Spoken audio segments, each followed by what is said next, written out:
আমি ড্যাডির কাছে যাব, তোকে আমি পুলিশে দেব। তোর এত বড় সাহস, তুই এই নীলার গায়ে হাত তুলিস? আমি তোর নামে মামলা করব।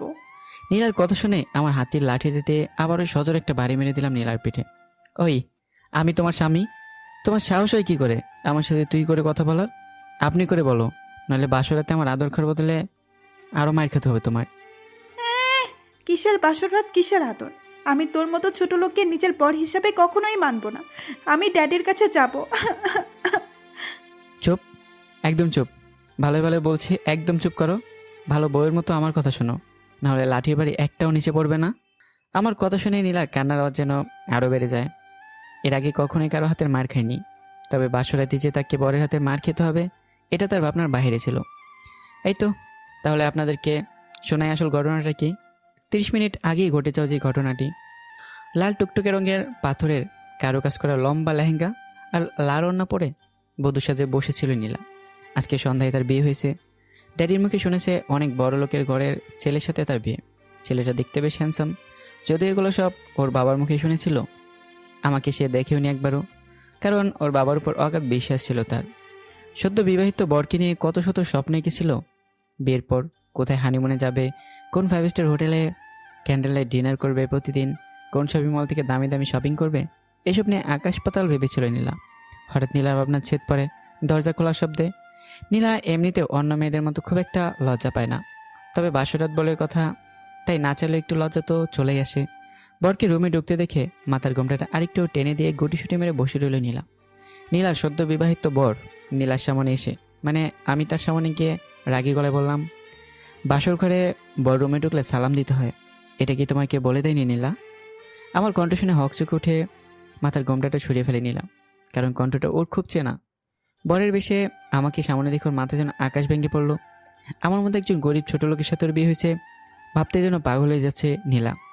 নীলা দ্রুত বিছানা ছেড়ে নেমে অবাক হয়ে বলল, আবিদ, তুমি এখানে? আমার বর কোথায়? তুমি আমার বাসর ঘরে কি করছো? বারে, নিজের বিবাহিত বরকে জিজ্ঞেস করছো যে সে তোমার বাসর ঘরে কি করছে? বলি, বাসর ঘরে বর না থাকলে বাসর করবে কার সাথে? এখন সময় নষ্ট না করে আমায় সালাম করে চলতে। হোয়াট? তুমি আমার বর হতেই পারো না।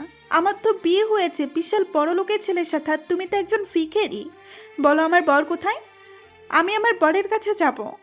কবুল বলার সময় তুমি হয়তো বরের নামটা ঠিক করে শোনোনি নীলা, তাই আমার আবল তাবল বকছো। তোমার বিয়ে কোনো বড় লোকের ছেলের সাথে নয়, বরং আমার মতো ভিখারির সাথে হয়েছে। অসম্ভব, এটা হতেই পারে না। আমি মানি না তোর মতো ভিখারিকে আমার বর হিসাবে। আমি চলে যাব এক্ষুনি, এই মুহূর্তে আমি চলে যাব এখান থেকে। ড্যাডি আমার সাথে এমনটা করতেই পারে না। ওইভাবে বসে বসে নাকা কান্না না করে এখানে এসে আমার পার্টি চলতে। বিছানায় শুয়ে নীলার দিকে তাকিয়ে এই কথাটি বললাম। আমার কথা শুনে নীলা কাঁদতে কাঁদতে নাক টেনে টেনে বলল, আমি পা টিপতে পারবো না। আমি ড্যাডির কাছে যাব, তোকে আমি পুলিশে দিব। তুই মিথ্যে বলে আমায় বিয়ে করেছিস, তোকে আমি স্বামী বলে মানি না। নীলার কথা শুনে লাঠিটা হাতে নিয়ে আমি রাগী গলায় বললাম, তবে রে, 2টা বাড়ি খেয়ে পেট ভরেনি তাই না? আরও কয়েকটা লাগাবো নাকি? কথাটি বলেই বাড়ি মারার জন্য লাঠিটা উঁচু করে ধরলাম। সাথে সাথে ভয়ে চোখ মুখ বন্ধ করে নীলা চিৎকার করলো, দিচ্ছি দিচ্ছি, আমি পা টিপে দিচ্ছি, আর মেরো না প্লিজ। এই তো আমার ভালো বউ, তাহলে আর বসে না থেকে কাজে লেগে পড়ো। কথাটি বলেই বিছানায় গিয়ে শটাং করে শুয়ে পড়লাম। না চাওয়া সত্ত্বেও বাধ্য হয়ে নাক টানতে টানতে আমার কাছে এসে আমার পা টিপতে লাগলো নীলা। পা টিপছে আর নাক টেনে টেনে কান্না করছে। শুয়ে থেকে বইয়ের পা টিপে দেওয়ার মজাই উপভোগ করছি আমি। বেশ কিছুক্ষণ পর নীলার এক হাত ধরে হ্যাঁচকা টান দিয়ে দিলাম। আচমকা হাতে এমন টান পড়ায় তাল সামলাতে না পেরে আমার বুকে আশ্রে পড়লো নীলা। সাথে সাথে আমি নীলাকে শক্ত করে জড়িয়ে ধরলাম। ওই, একদম নাড়াচাড়া করবা না, আমি এখন ঘুমাবো। ঘুমাবি তো ঘুমা না, আমাকে ছাড়। বেটা ছোট লোক, আমি তোর সাথে ঘুমাবো না। লাঠিটা কি তাহলে আবার আনবো? ভালোই ভালো আমার ঘুমাতে দাও, আর নিজে ঘুমাও, নাহলে সারা রাত না ঘুমিয়ে আমার পা টিপতে হবে আর লাঠির বাড়ি খেতে হবে। আমার কথা শুনে শব্দ করে কাঁদতে লাগলো নীলা। ও ড্যাডি গো, আমায় এই ছোট লোকের কাছ থেকে নিয়ে যাও। আমি এর সাথে থাকবো না। ওই, একদম চুপ, নাহলে মাথার উপরে তুলে একটা আছাড় মারবো বলে দিলাম। চুপ করে ঘুমা বলছি, কালকে আবার আমাদের আসল বাড়ি যেতে হবে তোমার। আমার কথা শুনে নাক টেনে ধরা গলায় নীলা বলল, আসল বাড়ি মানে? এটা কার বাড়ি তাহলে? তোমার কি মনে হয় নীলা, আমার মতো একজন গরিব মানুষের বাড়ি ওটা হবে? আরে, এটা তো আমি একদিনের জন্য ভাড়া নিয়েছি তোমায় বিয়ে করব বলে। কালকে তোমায় আমার আসল বাড়িতে নিয়ে যাব। আমরা আমার করে ঘরে এখন ঘুমোতো। আমার কথা শুনে নীলার মাথায় যেন আকাশ ভেঙে পড়লো। ওর মতো এমন বড় লোকের একমাত্র মেয়ে কিনা করে ঘরে থাকবে, ভাবতেই অবাক লাগছে নীলার। কিন্তু লাঠির বাড়ি খাওয়ার ভয়ে কিছুই বলারও সাহস পাচ্ছে না। তাই মনে মনে বুদ্ধি করলো যে আমি ঘুমালে চুপি চুপি উঠে পালিয়ে যাবে।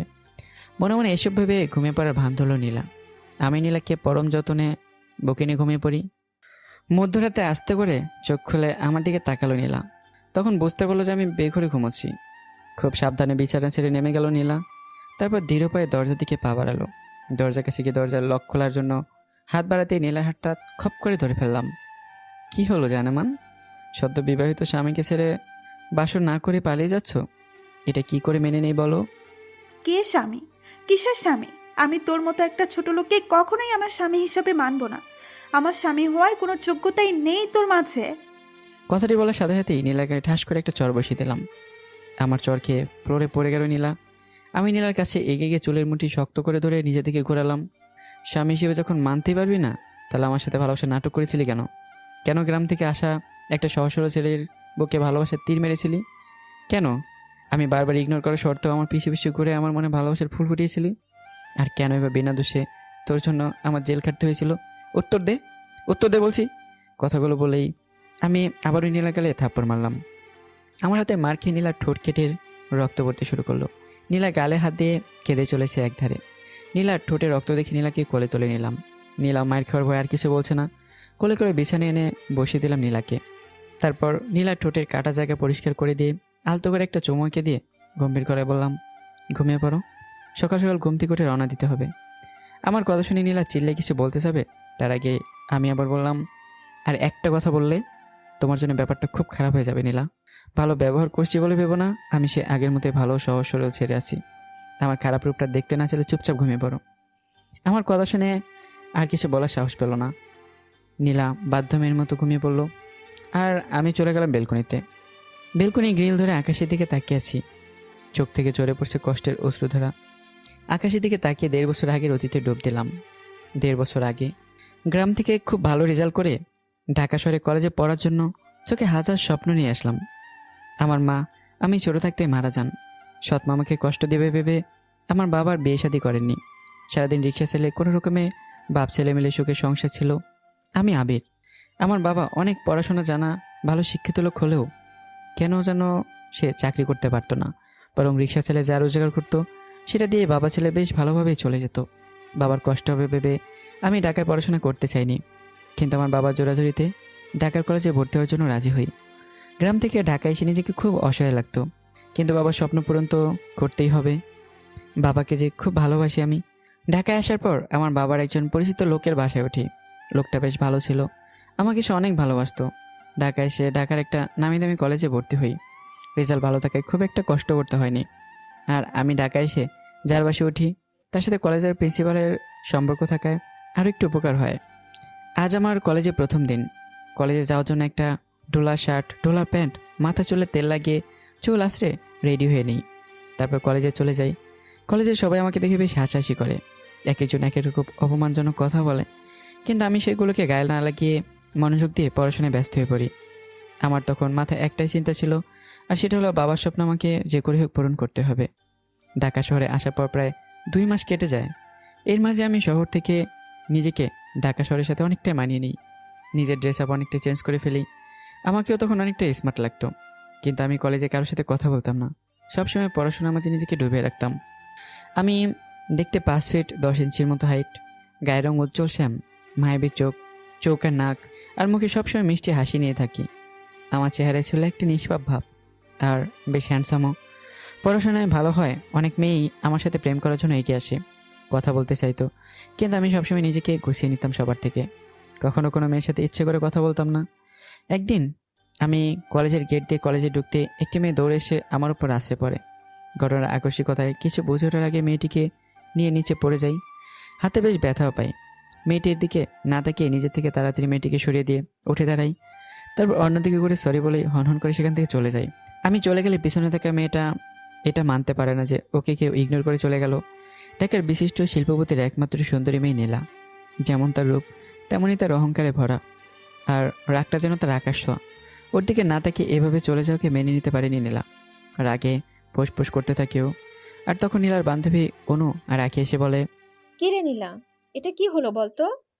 তোর দিকে একবার ফিরেও তাকালো না ছেলেটা। আহারে, আমাদের তো ভাবতে অবাক লাগছে, তোকে দেখেও না দেখার মতো করে চলে গেল। এই তো রূপের বাহার। বান্ধবীদের কথায় মাথায় যেন রক্ত উঠে যায় নীলার। ওই গেও ভুট্টার এত বড় সাহস, ও আমাকে ইগনোর করে, এই নীলাকে ইগনোর করে। ওকে তো আমি মেরেই ফেলবো। মেরে ফেললে কি সব ঠিক হয়ে যাবে বল? ওই ছেলেটা তো তোকে দেখে এমন ভাব করলো যেন তোর রূপে ওর কোনো কিছুই যায় আসে না। তাহলে আমি ওকে হাত পা ভেঙে কলেজ থেকে বের করে দেওয়ার ব্যবস্থা করব। তাতে কি তোর অপমানের প্রতিশোধ নেওয়া হবে বল? বরং সবাই বলবে গ্রামের একজন গেও ভূত তোর মতো রূপবতীকে পাত্তাই দেয়নি। বান্ধবীদের কথায় রাগে যেন নিজের মাথা চুল ছিঁড়তে ইচ্ছে করছে নীলার, কিন্তু তবুও নীলা নিজেকে শান্ত করে বলে, তাহলে আমি কি করব বলো? কি করলে আমার প্রতিশোধ নেওয়া হবে? এমন কিছু কর যেন ওই ছেলেটা তোর পেছনে পোষা কুকুরের মতো ঘুরঘুর করে, তোর ভালোবাসায় পাগল হয়ে যায়। তাহলেই বুঝবো তোর রূপের বাহার। হোয়াট? তোর কি মাথা খারাপ হয়ে গেছে আখি? কি বলছিস কি তুই? আমি কিনা প্রেম করব ওই গেও ভুট্টার সাথে? Impossible, just impossible. আরে ইয়ার, এত সিরিয়াস হচ্ছিস কেন? আমরা তো তোকে বলিনি ওর সাথে সত্যি সত্যি প্রেম করতে। তুই শুধু ওর সাথে এমন কিছু কর যেন ও তোর প্রেমে পড়ে। পড়াশোনায় ভালো বলে খুব অহংকার ওই ছেলেটার। ওর সব অহংকার ভেঙে দে, আর যখন ও তোর পিছু পিছু ঘুরবে তখন অপমান করে তাড়িয়ে দিবি। সিম্পল। বান্ধবীদের কথায় কিছু একটা ভাবলো নীলা, তারপর বাঁকা হেসে বলে, ইয়েস, তোরা ঠিক বলছিস। আমি সত্যিই তাই করব। ওই গেও ভুট্টাকে আমার পেছনে কুকুরের মতো দৌড় করাবো আমি। তারপর আমার এই অপমানের প্রতিশোধ নিব। আর এটা আমার চ্যালেঞ্জ। এই নীলা চ্যালেঞ্জ এটা। ওই ঘটনার পর থেকে নীলা আমার সাথে ভাব করার অনেক ট্রাই করে, কিন্তু আমি পড়াশোনা ছাড়া কিছুই বুঝতে দিতাম না, তাই নীলার দিকে তেমন গুরুত্বও দিই না। এটাতে নীলার রাগটা যেন আরও বেশি বেড়ে যায়। নীলা ভাবতে থাকে কি করে এই আবিরকে নিজের ফাঁদে ফেলা যায়। 1 মাস পর আমি লাইব্রেরিতে বসে বই পড়ছিলাম, তখন নীলা এসে আমার সামনে দাঁড়ায়। হাই আবির, আপনার সাথে একটু কথা ছিল। যদি কিছু মনে না করেন, আপনার পাশে কি একটু বসতে পারি? নীলার কথা শুনে এক নজর নীলার দিকে তাকিয়ে মাথা সায় দিই। নীলা আমার পাশে বসে মিষ্টি এসে বলে, আসলে আবির, আমি শুনেছি আপনি নাকি কলেজের সবার চাইতে পড়াশোনায় অনেক ভালো, বাট আমার মাথায় না এই পড়াশোনার প্যারাটা একদমই ঢুকছে না। আপনার যদি ফ্রি সময় থাকে তাহলে আপনি কি আমাকে একটু টিউশনি পড়াতে পারবেন? আপনাকে ভালো বেতন দিব। নীলার কথা শুনে আমার মুখে হাসি ফুটে ওঠে, কারণ আমি চাইছিলাম কোনো একটা টিউশনি জোগাড় করতে, কারণ ঢাকা শহরে থাকার খরচ অনেক বেশি। যে খরচ দিতে গিয়ে আমার বাবার অনেক কষ্ট হচ্ছে, তাই আমি কিছু না ভেবে রাজি হয়ে যাই। জি পারবো, তবে আমি বিকেল 4টা থেকে 5টার মধ্যে পড়াতে পারবো। আপনার কি তখন সময় হবে? কেন হবে না? অবশ্যই হবে। আমি তো এই সময়ের অপেক্ষাই করছিলাম। মানে ঠিক বুঝলাম না। ও কিছু না। তাহলে আপনি আজকে বিকেল থেকেই পড়ানো শুরু করুন। আমি আপনাকে পিক করে নিয়ে যাব। আপনার অ্যাড্রেসটা দিন। না না, তার কোনো দরকার হবে না।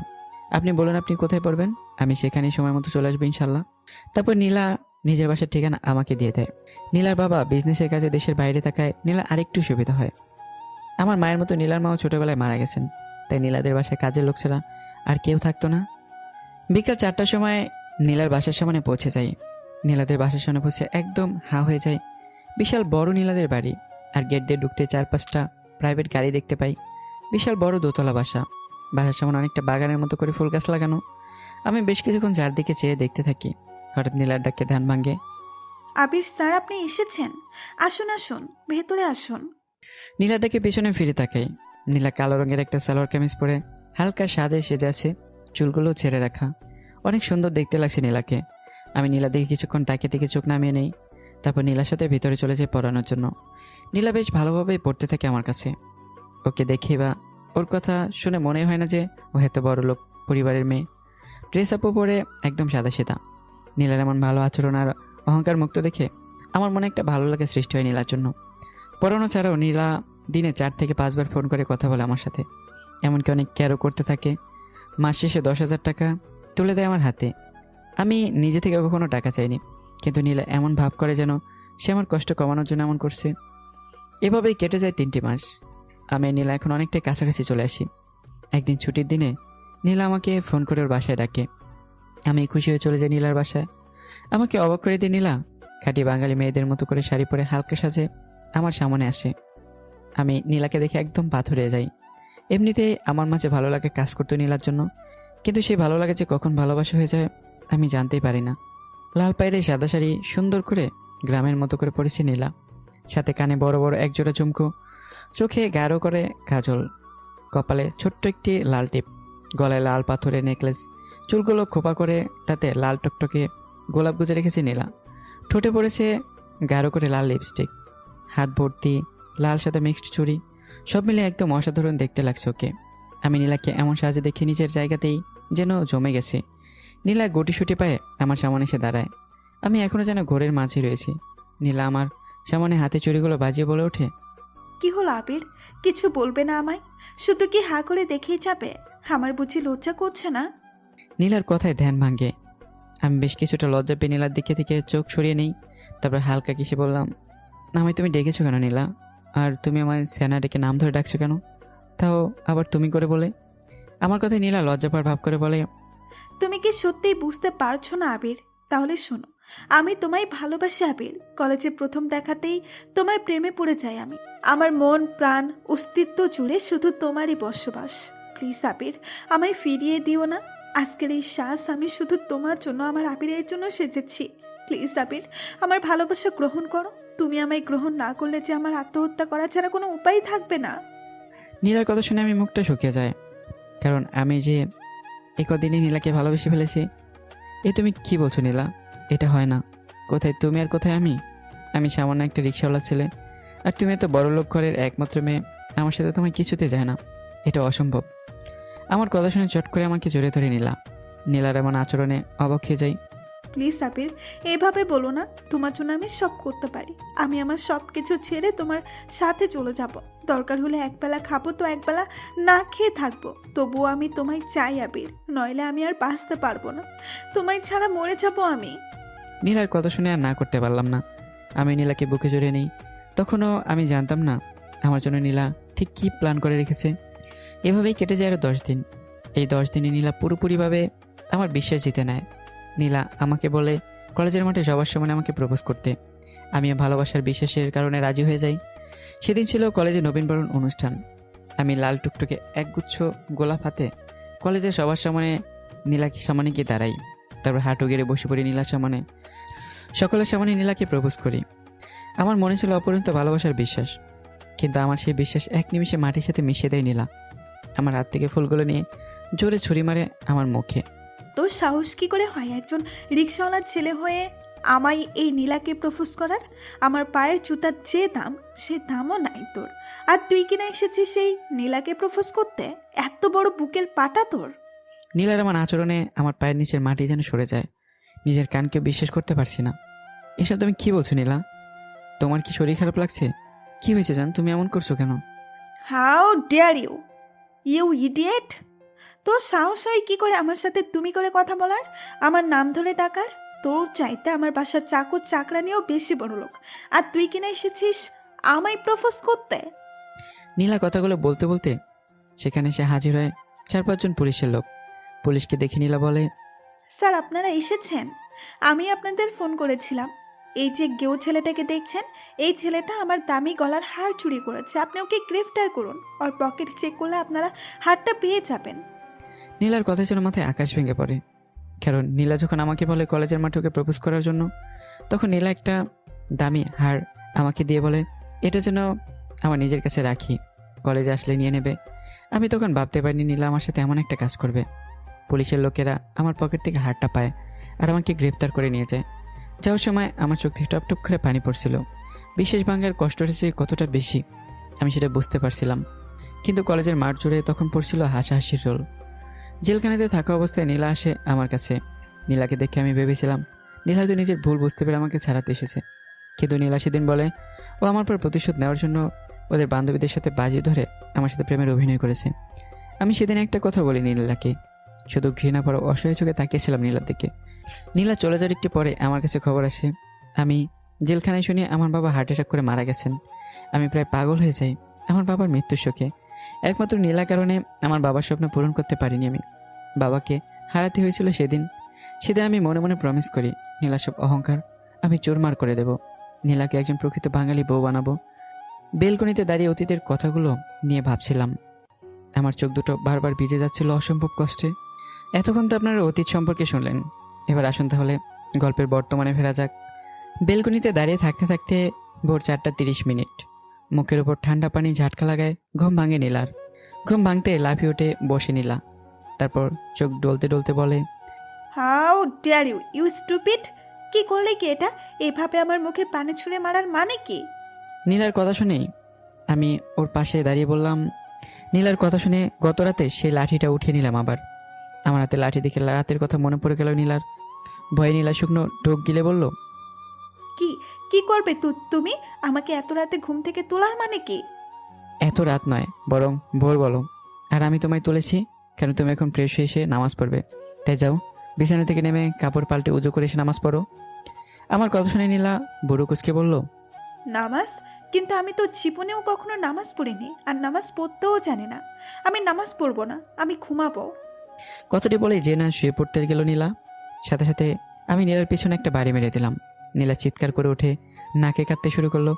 নীলার কান্না দেখে আমি রাগী গলায় বললাম, আমি 1 থেকে 5 পর্যন্ত গুনবো। এর মাঝে তোমাকে বিছানা ছেড়ে নেমে ওয়াশরুমে যেতে হবে উজু করার জন্য, তা নাহলে এটার বাড়ি একটাও নিচে পড়বে না। আমার কথা শুনে ঠোঁট উল্টে ন্যাকা কান্না শুরু করেছে নীলা। আমি সেদিকে গুরুত্ব না দিই 1, 2, 3 গুনতে শুরু করলাম। সাথে সাথে নীলা লাঠির বাড়ি খাওয়ার ভয়ে খাট থেকে নেমে ওয়াশরুমে দৌড় দিল। নীলার অবস্থা দেখে মুচকে এসে আমি মনে মনে বললাম, তোমাকে আমি ভালো করেই ছাড়বো নীলা, কারণ তোমায় আমি ভালোবাসি, তাই তোমাকে একজন ভালো স্ত্রী বানিয়ে ছাড়বো আমি। তার জন্য আমার যা করতে হয় আমি তাই করব।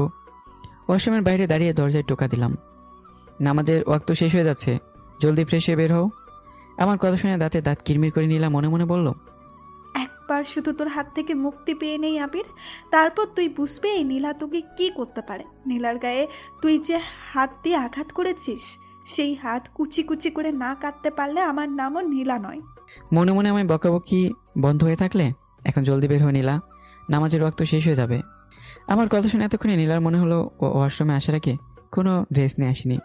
এদিকে গায়ে রাখা বীর পোশাকটা খুলে রেখেছে, শুধু টাওয়াল পরে আসেও। আবির, আমি ভুল করে কোনো জামা কাপড় না নিয়ে ওয়াশরুমে চলে এসেছি, আর এখন আমি শুধু তোয়ালা পরে আছি। এখন আমি বাইরে বের হব কি করে?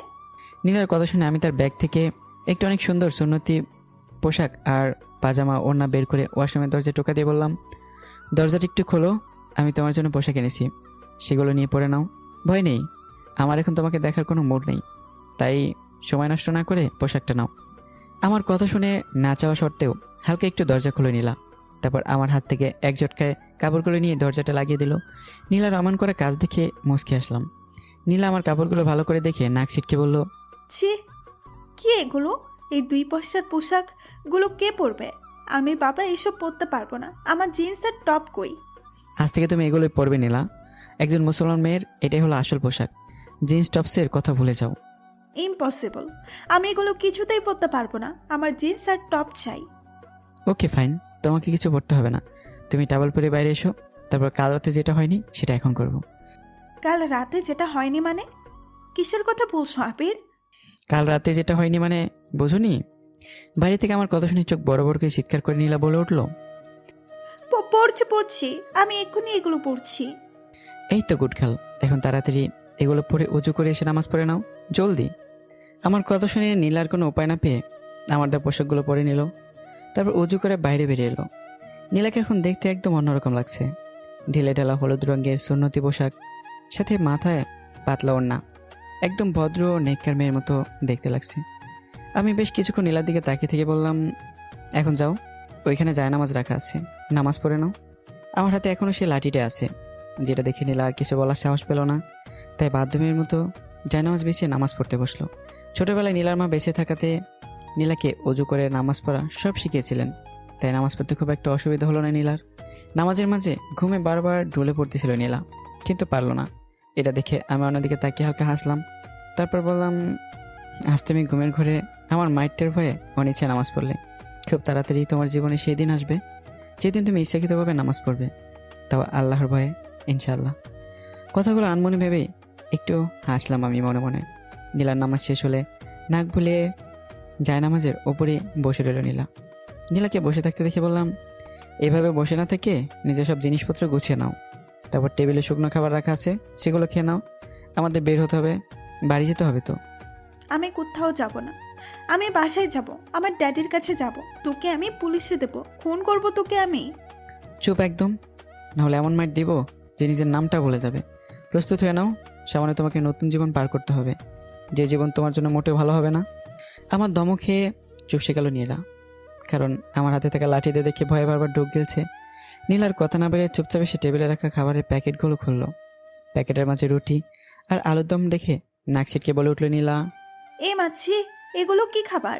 আমি এসব খাবো না। আমি বিরিয়ানি বা পিৎজা খাবো। এমন ছোট লোকের খাবার আমার বাসার দারোয়ানও খায় না। চুপ, আর একটা বাজে কথা বলবে না। তোমার না খেয়ে থাকতে হবে সারাদিন। পৃথিবীতে কত শত মানুষ আছে যারা এইগুলো রুটির জন্য সবসময় চেয়ে হাহাকার করে, কিন্তু তাদের কপালে সেটাও জোটে না। ভালোই ভালো এগুলো খেয়ে নাও, না হলে সারাদিন না খেয়ে রাখবো। আমার কথা শুনে নীলা ঠোঁট উল্টে রাগি গলায় বলল, আমি না খেয়েই থাকবো, তবুও এই ছোট লোকের খাবারগুলো আমি খাবো না। নীলার কথা শুনে আমার রাগ হলেও নিজেকে শান্ত রেখে বাঁকা হেসে বললাম, ঠিক আছে, যেমন তোমার ইচ্ছে মাই ডিয়ার। ওকে, তাহলে তুমি রেডি হয়ে নাও, আমি ততক্ষণে খাবারটা খেয়ে নেই। কথাটা বলেই নীলাকে পাশ কাটিয়ে রুটি আর আলুর দমগুলো নিয়ে খেতে শুরু করলাম। নীলা আমার দিকে তাকিয়ে নাক ছিটকে মনে মনে বলল, ছোট লোক একটা। তারপর সেখান থেকে সরে অন্যদিকে ঘুরে বসলো। আমি সেদিকে খেয়াল না দিয়ে নিজের মতো খেতে বসলাম। খাওয়া দাওয়া শেষ করে বড় একটা ঢেকুর তুললাম। ঘড়ির দিকে তাকিয়ে দেখে বললাম, এই রে, দেখতে দেখতে সকাল 8:30 বেজে গেছে। গ্রামে পৌঁছতে পৌঁছতে তো দুপুর হয়ে যাবে। কথাটা বলেই ব্যাগের কাছে এগিয়ে গেলাম। তারপর ব্যাগ থেকে একটা কালো ঢিলে ঢালা বোরখা বের করে নীলার সামনে এনে বললাম, এই নাও নীলা, তাড়াতাড়ি এটা পরে নাও, আমাদের এক্ষুনি গ্রামের উদ্দেশ্যে রওনা হতে হবে। আমার কথা শুনে দু আঙ্গুল দিয়ে বোরখা ধরে নীলা নাক মুখ কুচকে বলল, কি এটা? কি এটা মানে কি নীলা? তুমি একজন মুসলমানের মেয়ে হয়ে বোরখা চেনো না? এটা বোরখা, যেটা তুমি এখন থেকে পরবে। হোয়াট আর ইউ ক্রেজি আবির? আমি এই নীলা কিনা এমন একটা কালো আলখাটলা পরবো? অসম্ভব আবির, আমি এটা কিছুতেই পরতে পারবো না। কিন্তু পড়তে তো তোমাকে হবেই নীলা। আর এটা শুধু আজ নয়, বরং সবসময়ই বাইরে যাওয়ার সময় পড়তে হবে তোমার।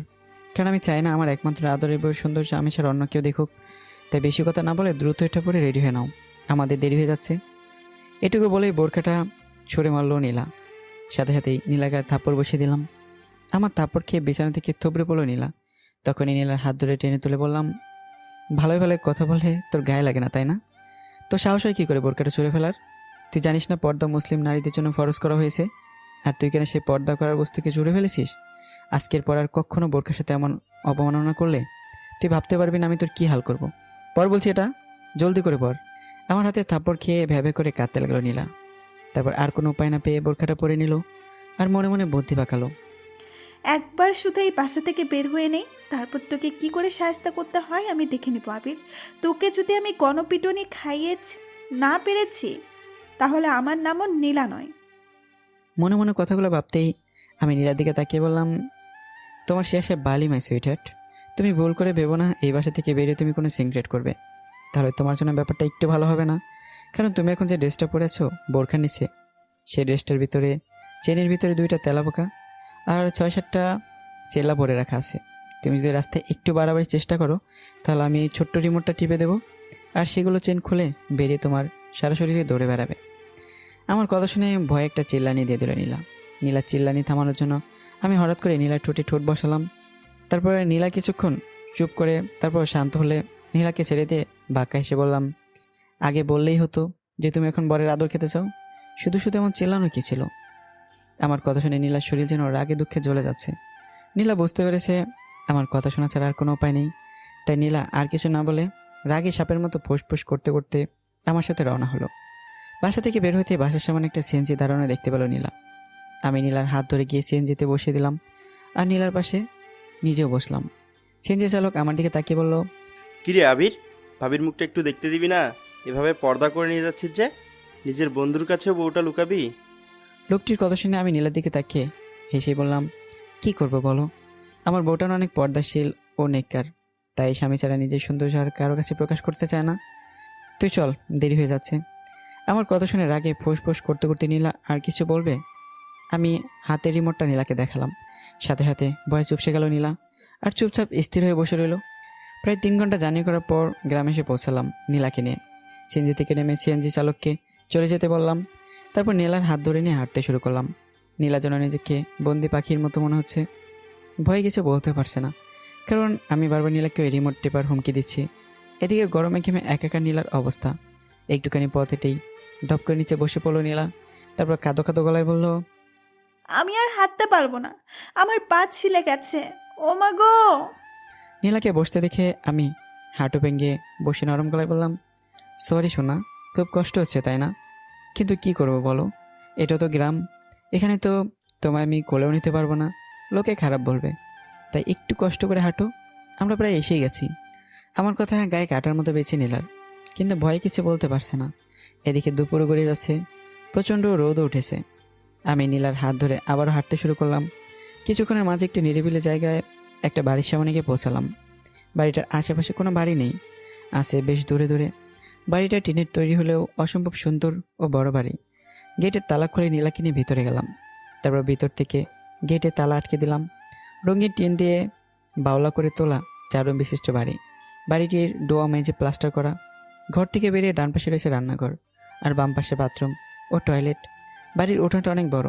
উঠোনের এক পাশে বড় বড় 2টি ছাউনিওয়ালা খাঁচা, সেগুলো খালি, হয়তো হাঁস মুরগি খাঁচাগুলো। উঠোনের আরেক পাশে অনেকগুলো ফুল ও পাতাবাহার গাছ লাগানো।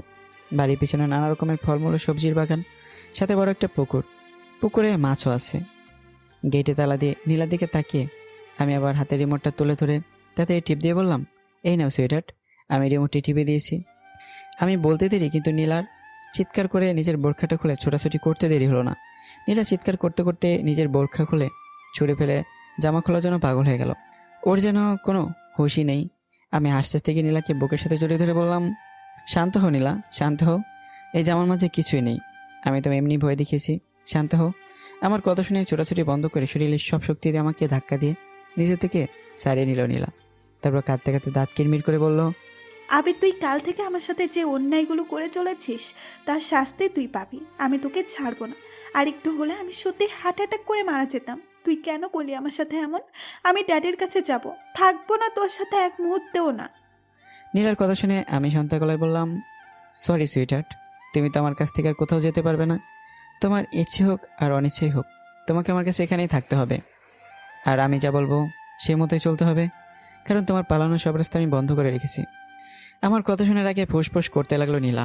সেদিকে পাত্তা না দিই আমি বারান্দার একটা চেয়ারে গিয়ে পায়ের উপর পা তুলে বসে বললাম, সাপের মতো ফুসফুস করা হয়ে গিয়ে থাকলে রুমে যাও। তারপর ওয়াশরুমে গিয়ে কাপড় পাল্টে উজু করে নামাজ পড়তে বসো। জোহরের রক্ত পার হয়ে যাচ্ছে। যাব না আমি রুমে, পড়বো না আমি নামাজ। ছোট লোকের বাচ্চা, ছোট লোক, তোকে আমি দেখে নিব। একবার শুধু তোর কাছ থেকে রক্ষা পেয়ে নিই, তারপর বুঝবি এই নীলা কি জিনিস। নীলার মুখে ছোট লোকের বাচ্চার কথাটা শুনে মাথায় রক্ত উঠে গেল। আমি চেয়ার থেকে দৌড়ে এসে নীলার চুলের মুঠি ধরে বললাম, আজকে একবার শুনলাম তোর মুখে এই ভাষা, দ্বিতীয়বার এই ধরনের ভাষা শুনলে তোর জিভ টেনে ছেড়ে ফেলবো আমি। বলে যাস না আমার বাবা তোর শ্বশুর হয়। কথাটা মনে রাখবি তো ভালো, নইলে তুই ভাবতে পারবি না আমি তোকে কী হাল করব। আরেকটা কথা কান খুলে শুনে রাখ নীলা, এই বাড়িতে তোকে যদি আমি খুন করে ফেলে রাখি কেউ জানতে পারবে না। তা আমি যেভাবে বলবো সেভাবে চলবে, নাহলে তোর জন্য মোটেও ভালো হবে না। কথাগুলো বলেই নীলাকে ধাক্কা দিয়ে ছেড়ে দিলাম। নীলা বুঝতে পারলো আমার কথা শোনা ছাড়া আর কোনো উপায় নেই, তাই বাধ্য হয়ে নাক ফুলিয়ে ঘরে চলে গেল। ঘরে গিয়ে সারা রুমটায় চোখ বোলালো নীলা। রুমটা অনেক সুন্দর করে সাজানো গোছানো পরিপাটি, কিন্তু তবুও নীলার পছন্দ হলো না, কারণ নীলার তো দালান কোঠায় থেকে অভ্যাস, এমন টিনের ঘরে নয়। একটু পর রুম থেকে বেরিয়ে আমার সামনে সে রাগী গলায় নীলা বলল, আমি গোসল করব। গোসল করবে ভালো কথা, তো তোমায় ধরে রেখেছে কি শুনি? সামনে তো ওয়াশরুম আছে, গোসল করো গিয়ে, আমাকে বলার কি আছে? গোসল করে পরবো কি আমি? আমার ড্রেস কোথায়? ও তাই বলো, আমি তো অন্য কিছু ভেবেছিলাম। আচ্ছা চলো আমার সাথে। কথাটি বলেই নীলার হাত ধরে রুমে নিয়ে গেলাম।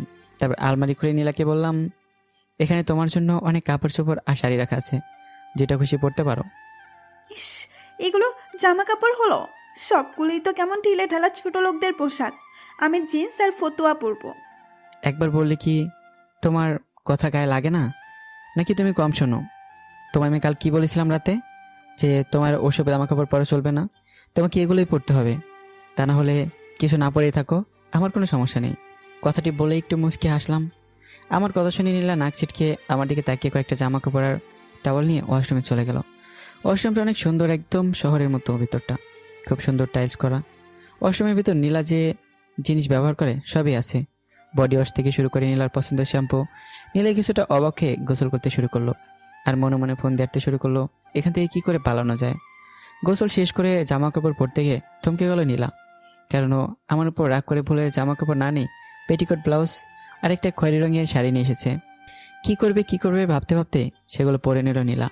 কি আজব ব্যাপার, সব কিছু নীলার সাইজের, নীলার গায়ে একদম ফিট হয়েছে। নীলা ধীরে ধীরে বাইরে বেরিয়ে এলো। আমি বারান্দায় বসেছিলাম।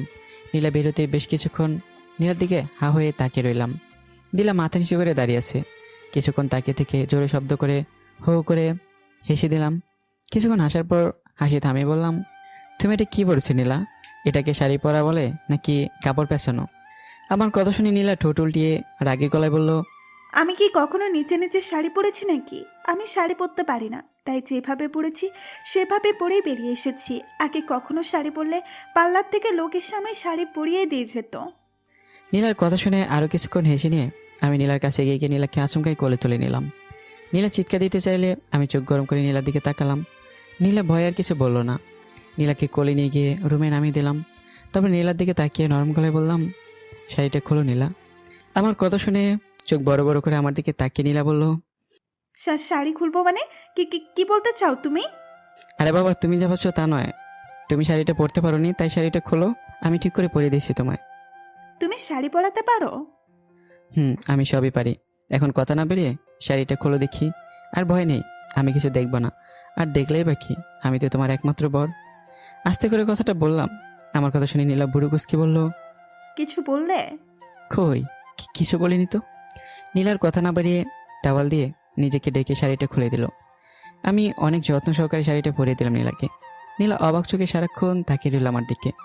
শাড়ি পরানো শেষ হলে গম্ভীর গলায় বললাম, অনেক বেলা হয়ে যাচ্ছে, নামাজটা পড়ে নাও, আমি গোসল করে আসছি। আমি কথাটা বলেই চলে যেতে নিলে নীলা পুরো রুমে গেটে চাবি খুঁজতে শুরু করলো।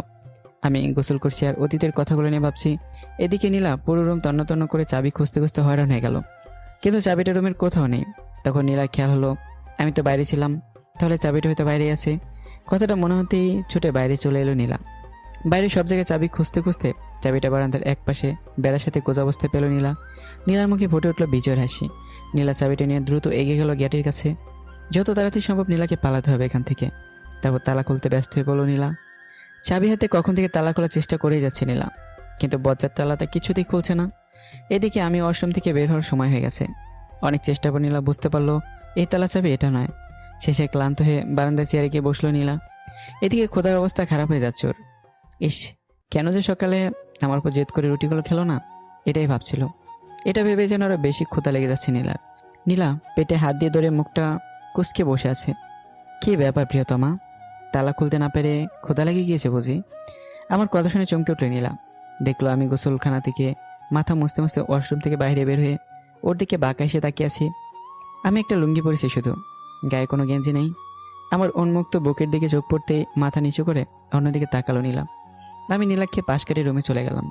তারপর একটু পর বেরিয়ে এসে নীলার সামনে একটা প্যাকেট ধরে বললাম, এই নিন ম্যাডাম, এই প্যাকেটে বিরিয়ানি আছে, খেয়ে আমায় উদ্ধার করেন আর তাড়াতাড়ি নামাজটা পড়ে নিন। আমার হাতে বিরিয়ানির প্যাকেট দেখে খুশিতে আত্মহারা হয়ে গেল নীলা। নীলার এখন ইচ্ছে করছে লাফিয়ে উঠে আমাকে কিস করতে, কিন্তু নীলা সেটা কখনোই করবে না। তাই আমার হাত থেকে বিরিয়ানির প্যাকেটটা ছো মেরে নিয়ে তাড়াতাড়ি প্যাকেটটা খুলে খেতে শুরু করলো। নীলার এভাবে খাওয়া দেখে মুচকে হাসলাম। তারপর রুমে গিয়ে সাদা রঙের একটা পাঞ্জাবি পরে নামাজে দাঁড়ালাম। নামাজ শেষ করে নীলার জন্য অনেক দোয়া করলাম। নীলাকে যেন সঠিক পথে ফিরে আনতে পারি, তার জন্য আল্লাহর নিকট সাহায্য প্রার্থনা করলাম। মনোজাত শেষে যায় নামাজ তুলে রেখে বাইরে এসে আমি দেখলাম নীলা বিরিয়ানি খেয়ে শেষ করে চেয়ারের ওপারেই ঘুমিয়ে পড়েছে, আর নীলার আঁচলটা সরে গিয়ে নিচে পড়ে আছে। নীলার এভাবে মুখ দেখে আমার আর ডাকতে ইচ্ছে করলো না, তাই নীলা আঁচলটা ঠিক করে দিয়ে নীলাকে চেয়ার থেকে কোলে নিয়ে রুমে গিয়ে বিছানায় শুয়ে দিলাম। তারপর নিজে চলে গেলাম জানালার পাশে। জানালা দিয়ে খুব সুন্দর বাইরের প্রকৃতি দেখা যায়। অনেক বড় সবুজ শ্যামল কাঁচা ধানের মাঠ। মাঠের ওই প্রান্তে রয়েছে আখ আর ভুট্টার বাগান। অনেক কৃষক কাজ করছে সেই মাঠে। অনেক দূরে গিয়ে দেখা যায় কিছু ছোট ছোট বাড়িঘর। এক কথায় যাকে বলে অপরূপ প্রাকৃতিক দৃশ্য। কিন্তু আমার মন এখন সেদিকে নেই। আমি আমার নীলার চিন্তায় মগ্ন। বেশ কিছুক্ষণ জানালার ধারে দাঁড়িয়ে থেকে জানালা আটকে দিয়ে নীলার পাশে এসে বসলাম। তারপর কিছুক্ষণ নীলার দিকে তাকিয়ে থেকে নীলাকে জড়িয়ে ধরে নিজেও ঘুমিয়ে পড়লাম। বাইরে কিছু বাচ্চা ছেলে মেয়েদের চিৎকার চেঁচামেচি শব্দে ঘুম ভাঙলো নীলার। গ্রামের বাড়ির এই একটা সমস্যা, দিনের বেলা গ্রামের সব বাচ্চা ছেলে মেয়েরা অবাধে ঘুরে বেড়ায় আর চিৎকার চেঁচামেচি করে। ঘুম ভাঙতে নিজেকে আমার বুকে আবিষ্কার করলো নীলা। আমি ওকে শক্ত করে নিজের বুকে জড়িয়ে ধরে ঘুমিয়ে আছি, যেন ছেড়ে দিলে হারিয়ে যাবে। আমার এতটা কাছে থেকে কেমন একটা ভালো লাগা কাজ করছে নীলার মনে। ঘুমন্ত মুখটা যেন বড়ই নিষ্পাপ লাগছে দেখতে। নীলা বেশ কিছুক্ষণ আমার দিকে তাকিয়ে আছে এক নজরে। হঠাৎ নীলাকে অবাক করে দিই। চোখ বন্ধ রেখেই আমি বলে উঠলাম, এভাবে তাকিয়ে থেকো না, নজর লেগে যাবে, নইলে উল্টাপাল্টা কিছু করে বসলে দোষ দিতে পারবে না আমায়। আমার কথা শুনে চোখ বড় বড় করে তাকালো নীলা। তুমি ঘুমাওনি? নীলার কথা শুনে নীলাকে আরেকটু শক্ত করে জড়িয়ে আবার বললাম, ঘুমাতে আর দিলে কই? নতুন বিয়ে করা সুন্দরী ওইভাবে আষ্টে আষ্টে জড়িয়ে ধরলে শুয়ে থাকলে আর ঘুম আসে বুঝি? আমার কথা শুনে রাগ উঠে গেল নীলার। বজ্জাত ছেলে বলে কি, আমি নাকি ওকে জড়িয়ে ধরে শুয়েছি? কথাগুলো ভেবেই আমার বুক থেকে উঠে যেতে নিল নীলা। অমনি আমি নীলার আঁচল টেনে ধরে বললাম, আসরের রক্ত আসার আরও একটু দেরি আছে, এখন জোহরের নামাজটা পড়ে নাও জলদি, আমার দ্বিতীয়বার যেন আর নামাজের কথা বলতে না হয়। কথাগুলো বলেই নীলার আঁচলটা ছেড়ে দিলাম। নীলাও কোনো কথা না বলে বাধ্য মেয়ের মতো গিয়ে উজু করে নামাজ পড়ে নিল, কারণ এছাড়া নীলার আর কোনো উপায় নেই। নীলার নামাজ পড়া শেষ হতেই বললাম, এখন চুলার পরে গিয়ে আমার জন্য কিছু বানিয়ে আনো, খুব ক্ষুধা লেগেছে। আমার কথা শুনে সাপের মতো ফোঁস করে উঠল নীলা। হোয়াট? তোমার কি মাথা খারাপ হয়েছে আবির? আমি এই নীলা কিনা চুলায় রান্না করব? Impossible, just impossible. Oh hello, ইম্পসিবলকে কীভাবে পসিবল করতে হয় তাই আবির ভালোভাবে জানে। তুমি ভালোই ভালোই যাবে নাকি আমি তোমায় আমার রাগী লোকটা দেখাবো? তুমি যাই করো না কেন আবির, আমার পক্ষে চুলায় রান্না করা সম্ভব নয়। আর শুধু চুলাই কেন, আমি কোনো কিছুতেই রান্না করতে পারবো না, জাস্ট ইম্পসিবল। নীলার কথা শুনে পাঞ্জাবির হাতা ফোল্ড করতে করতে বললাম, ওকে সুইট হার্ট, যেমন তোমার ইচ্ছা। কথাটা বলে নীলার কাছে এসে নীলার কোমর জড়িয়ে ধরলাম। তারপর নীলার কানের কাছে মুখ নিয়ে বললাম, যেহেতু তুমি আমাকে কিছু বানিয়ে দেবে না, সেজন্য আমি তোমাকেই খাবো, খুব ক্ষুধা লাগছে তো। আমার কথা শুনে নীলা চোখ বড় বড় করে তাকিয়ে তুতলি বলল, আমায় খাবে মানে তো তুমি কি কি রাক্ষস নাকি যে মানুষ খাবে? আমি মানুষ খাবো তোমায় কে বলো নীলা? আমি তো আমার বউকে খাবো, আমার গুলোমুলো নাদুস নতুস বউটাকে। দেখো আবির, আমি কিন্তু চিৎকার করব। তুমি সত্যি একজন রাক্ষস হয়ে গেছো। সে তুমি আমায় যাই বলো সুইট হার্ট, আমি তো তোমায় আজকে খাবোই। তোমার গোলমোলো গালু তো দেখে কেমন ক্ষুধা বেরিয়ে যাচ্ছে, আমার মনে হয় খুব ইয়ামি লাগবে। আমার কথাগুলো শুনে এবার ভয়ে গলা শুকিয়ে গেল নীলার। তারপরও আমি যেভাবে তাকিয়েছি নীলার গালের দিকে, এটা দেখে নীলা একটা চিৎকার দিল। আমি রান্না করব আবির, তুমি যা বলবে আমি তাই করব, প্লিজ আমায় খেও না। চোখ বন্ধ করে কথাগুলো বললো নীলা। আমি নীলার অবস্থা দেখে একটু মুচকি হাসি দিলাম। তারপর নীলার গালে একটা চুমুকি দিয়ে বললাম, থাকলি চোখ খোলো আর তাড়াতাড়ি আমার কিছু একটা বানিয়ে দাও, খাবো, ভীষণ ক্ষুধা লেগেছে। বিরিয়ানি এনেছিলাম দুজনে খাবো বলে, কিন্তু একটা রাক্ষসী একাই সব খেয়ে নিয়েছে। এই নিরীহ ছেলেটা কি খাবে একবারও ভাবেনি রাক্ষসীটা। গত 1 ঘন্টা যাবৎ ময়দা মাখার চেষ্টা করছে নীলা। নীলার সারা মুখে হাতে গলায় ময়দা ছড়াছড়ি। আমি একপাশে চুপ করে বসে মুখ টিপে হাসছিলাম। 1 কিলো ময়দার মাঝে 1 চুক পানি ঢেলে দিয়ে ময়দাকে সাদা পানি বানিয়ে ফেলেছে নীলা। এখন কি করবে সেটা বুঝতে না পেরে মাথায় হাত দিয়ে বসে আছে নীলা। হঠাৎ কানে কারো হাসির শব্দ যেতেই আমার দিকে অগ্নিদৃষ্টিতে তাকালো নীলা। নীলা তাকাতেই আমি নিজের হাসি আটকে রাখতে পারলাম না। হাসতে হাসতে উঠোনে চলে গেলাম। ওই নীলা, তোমায় কি সুইট লাগছে দেখতে, একদম তেঁতুল গাছের পেতনির মতন। তোমাকে দেখে তো আমার হাসি থামছেই না। কে? তুমি আমায় কি বললে আবির? আমি তেঁতুল গাছের পেতনি? আমি তেঁতুল গাছের পেতনি হলে তুমি গাব গাছের ব্রহ্মদৈত্য। তা তো দেখে বোঝা যাচ্ছে। কি নিজেকে একবার আয়নায় দেখে আসো, তাহলেই বুঝবে। আমার কথা শুনে রাগে ফুসফুস করতে করতে রুমে গিয়ে আয়নার সামনে গিয়ে দাঁড়ালো নীলা। নিজেকে দেখে যেন নিজেই চিনতে পারছে না, একদম সাদা পেতনির মতো লাগছে ওকে ময়দার কারণে। রাগে আগুন হয়ে শাড়ির আসলটা কোমরে গুছে বাইরে এলো নীলা। আমি এখন এসে চলেছি আগের মতো করেই। নীলা এসে কোনো কথা না বলে ময়দাগুলো রাখা বাসনটা নিয়ে ডাইরেক্ট ছুঁড়ে মারল আমার উপর। আমার ময়দা মাখা পানিগুলো দিয়ে সারা শরীর মাখামাখি হয়ে গেল, সাথে করে আমার হাসিটাও থেমে গেল। কিন্তু নীলা আমার এই অবস্থা দেখে এবার হাসি দিয়ে গড়াগড়ি খেতে লাগলো। হাসি যেন থামছে না নীলার। আস্তে আস্তে আমার সামনে এসে দাঁড়ালো নীলা। হাসো হাসো, এখন হাসো। আমাকে তেঁতুল গাছের পেতনি বলেছিলে না, এখন নিজেকে দেখো কেমন লাগছে। নীলার কথা শুনে আর হাসি দেখে আমি এক চিটকে নীলাকে নিজের বুকের সাথে নিয়ে নিলাম। আমার শরীরে ময়দা মাখা নীলা শরীরেও লেগে গেল, সাথে করে নীলারও হাসি থেমে গেল। কি হলো সুইট হার্ট, হাসি থামালে কেন? হাসো, বেশি করে হাসো। তোমাকে দিয়ে যেহেতু কোনো কাজ হবেই না, তুমি একটা অকর্মার ঢেকি, তখন তোমার কাছ থেকে খাবার পর আশা করাটাই বৃথা। খোদায় ইচ্ছে তো করছে তোমাকে চিবিয়ে খেয়ে ফেলি। তুমি আমায় কি বললে আবির? আমি অকর্মার ঠিকই, আমাকে খেয়ে ফেলতে ইচ্ছে করছে তোমার? তো এখনই যখন অপছন্দ করো, তো এতই যখন অপছন্দ করো আমায় তুমি, তাহলে আমায় এখানে জোর করে ধরে রেখেছো কেন? মুক্তি দাও আমায়। তোমাকে জাস্ট আমার অসহ্য লাগে আবির, অসহ্য। নীলার মুখে কথাগুলো শুনতেই নীলাকে ছেড়ে নীলা গেলে সজোরে একটা থাপ্পড় মেরে দিলাম। তারপর নীলা গাল শক্ত করে চেপে ধরে বললাম, হ্যাঁ ঠিকই ভেবেছিস তুই নীলা। আমি তোকে অপছন্দ করি, ভালোবাসি না আমি তোকে। তোকে আমি শুধু ঘৃণাই করি নীলা, ঘৃণা করি আমি তোকে। কিন্তু তবুও তোকে আমি আটকে রেখেছি কেন জানিস? কারণ আমার জীবনের সুখগুলো যেভাবে কেড়ে নিয়েছিস তুই, ঠিক সেভাবেই তোর জীবনটাও বিষিয়ে তুলবো আমি।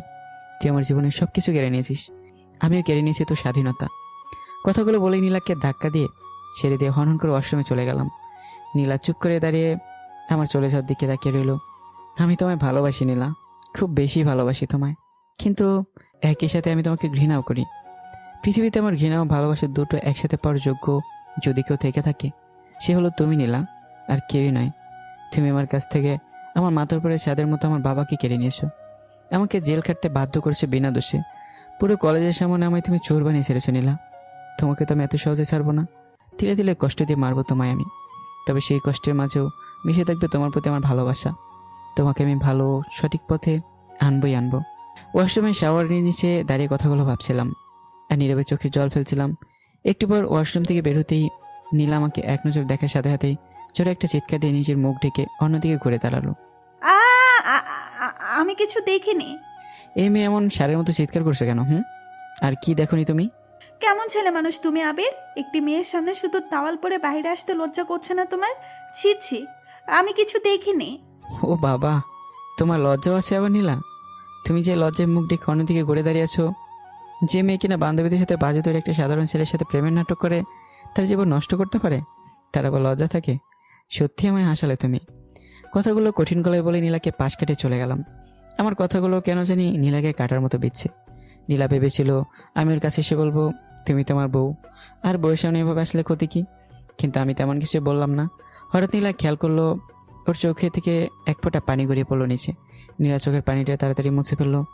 একটু পর আমি একটি ট্রাউজার আর একটি হাফ হাতা গেঞ্জি পরে আসলাম নীলার সামনে। আমি ওয়াশরুম থেকে বের হওয়ার আগেই নীলা শাড়ি বদলে একটি সুন্নতি জামা পরে নিয়েছে। নীলা আমার সাথে এসো। কোথায় যাব? কোথায় বা? রান্নাঘরে যাবে। আজকে প্রথম, তাই আমি তোমায় রান্না শিখিয়ে দেবো, আর তুমি শিখে নেবে। কাল থেকে কিন্তু তোমাকে সব রান্না করতে হবে। আমার কথার কোনো উত্তর দিল না নীলা। আমার পিছু পিছু রান্নাঘরে চলে আসলো। আমি একটা হাঁড়িতে পরিমাণ মতো চাউল নিয়ে 3টা ধোয়া দিলাম।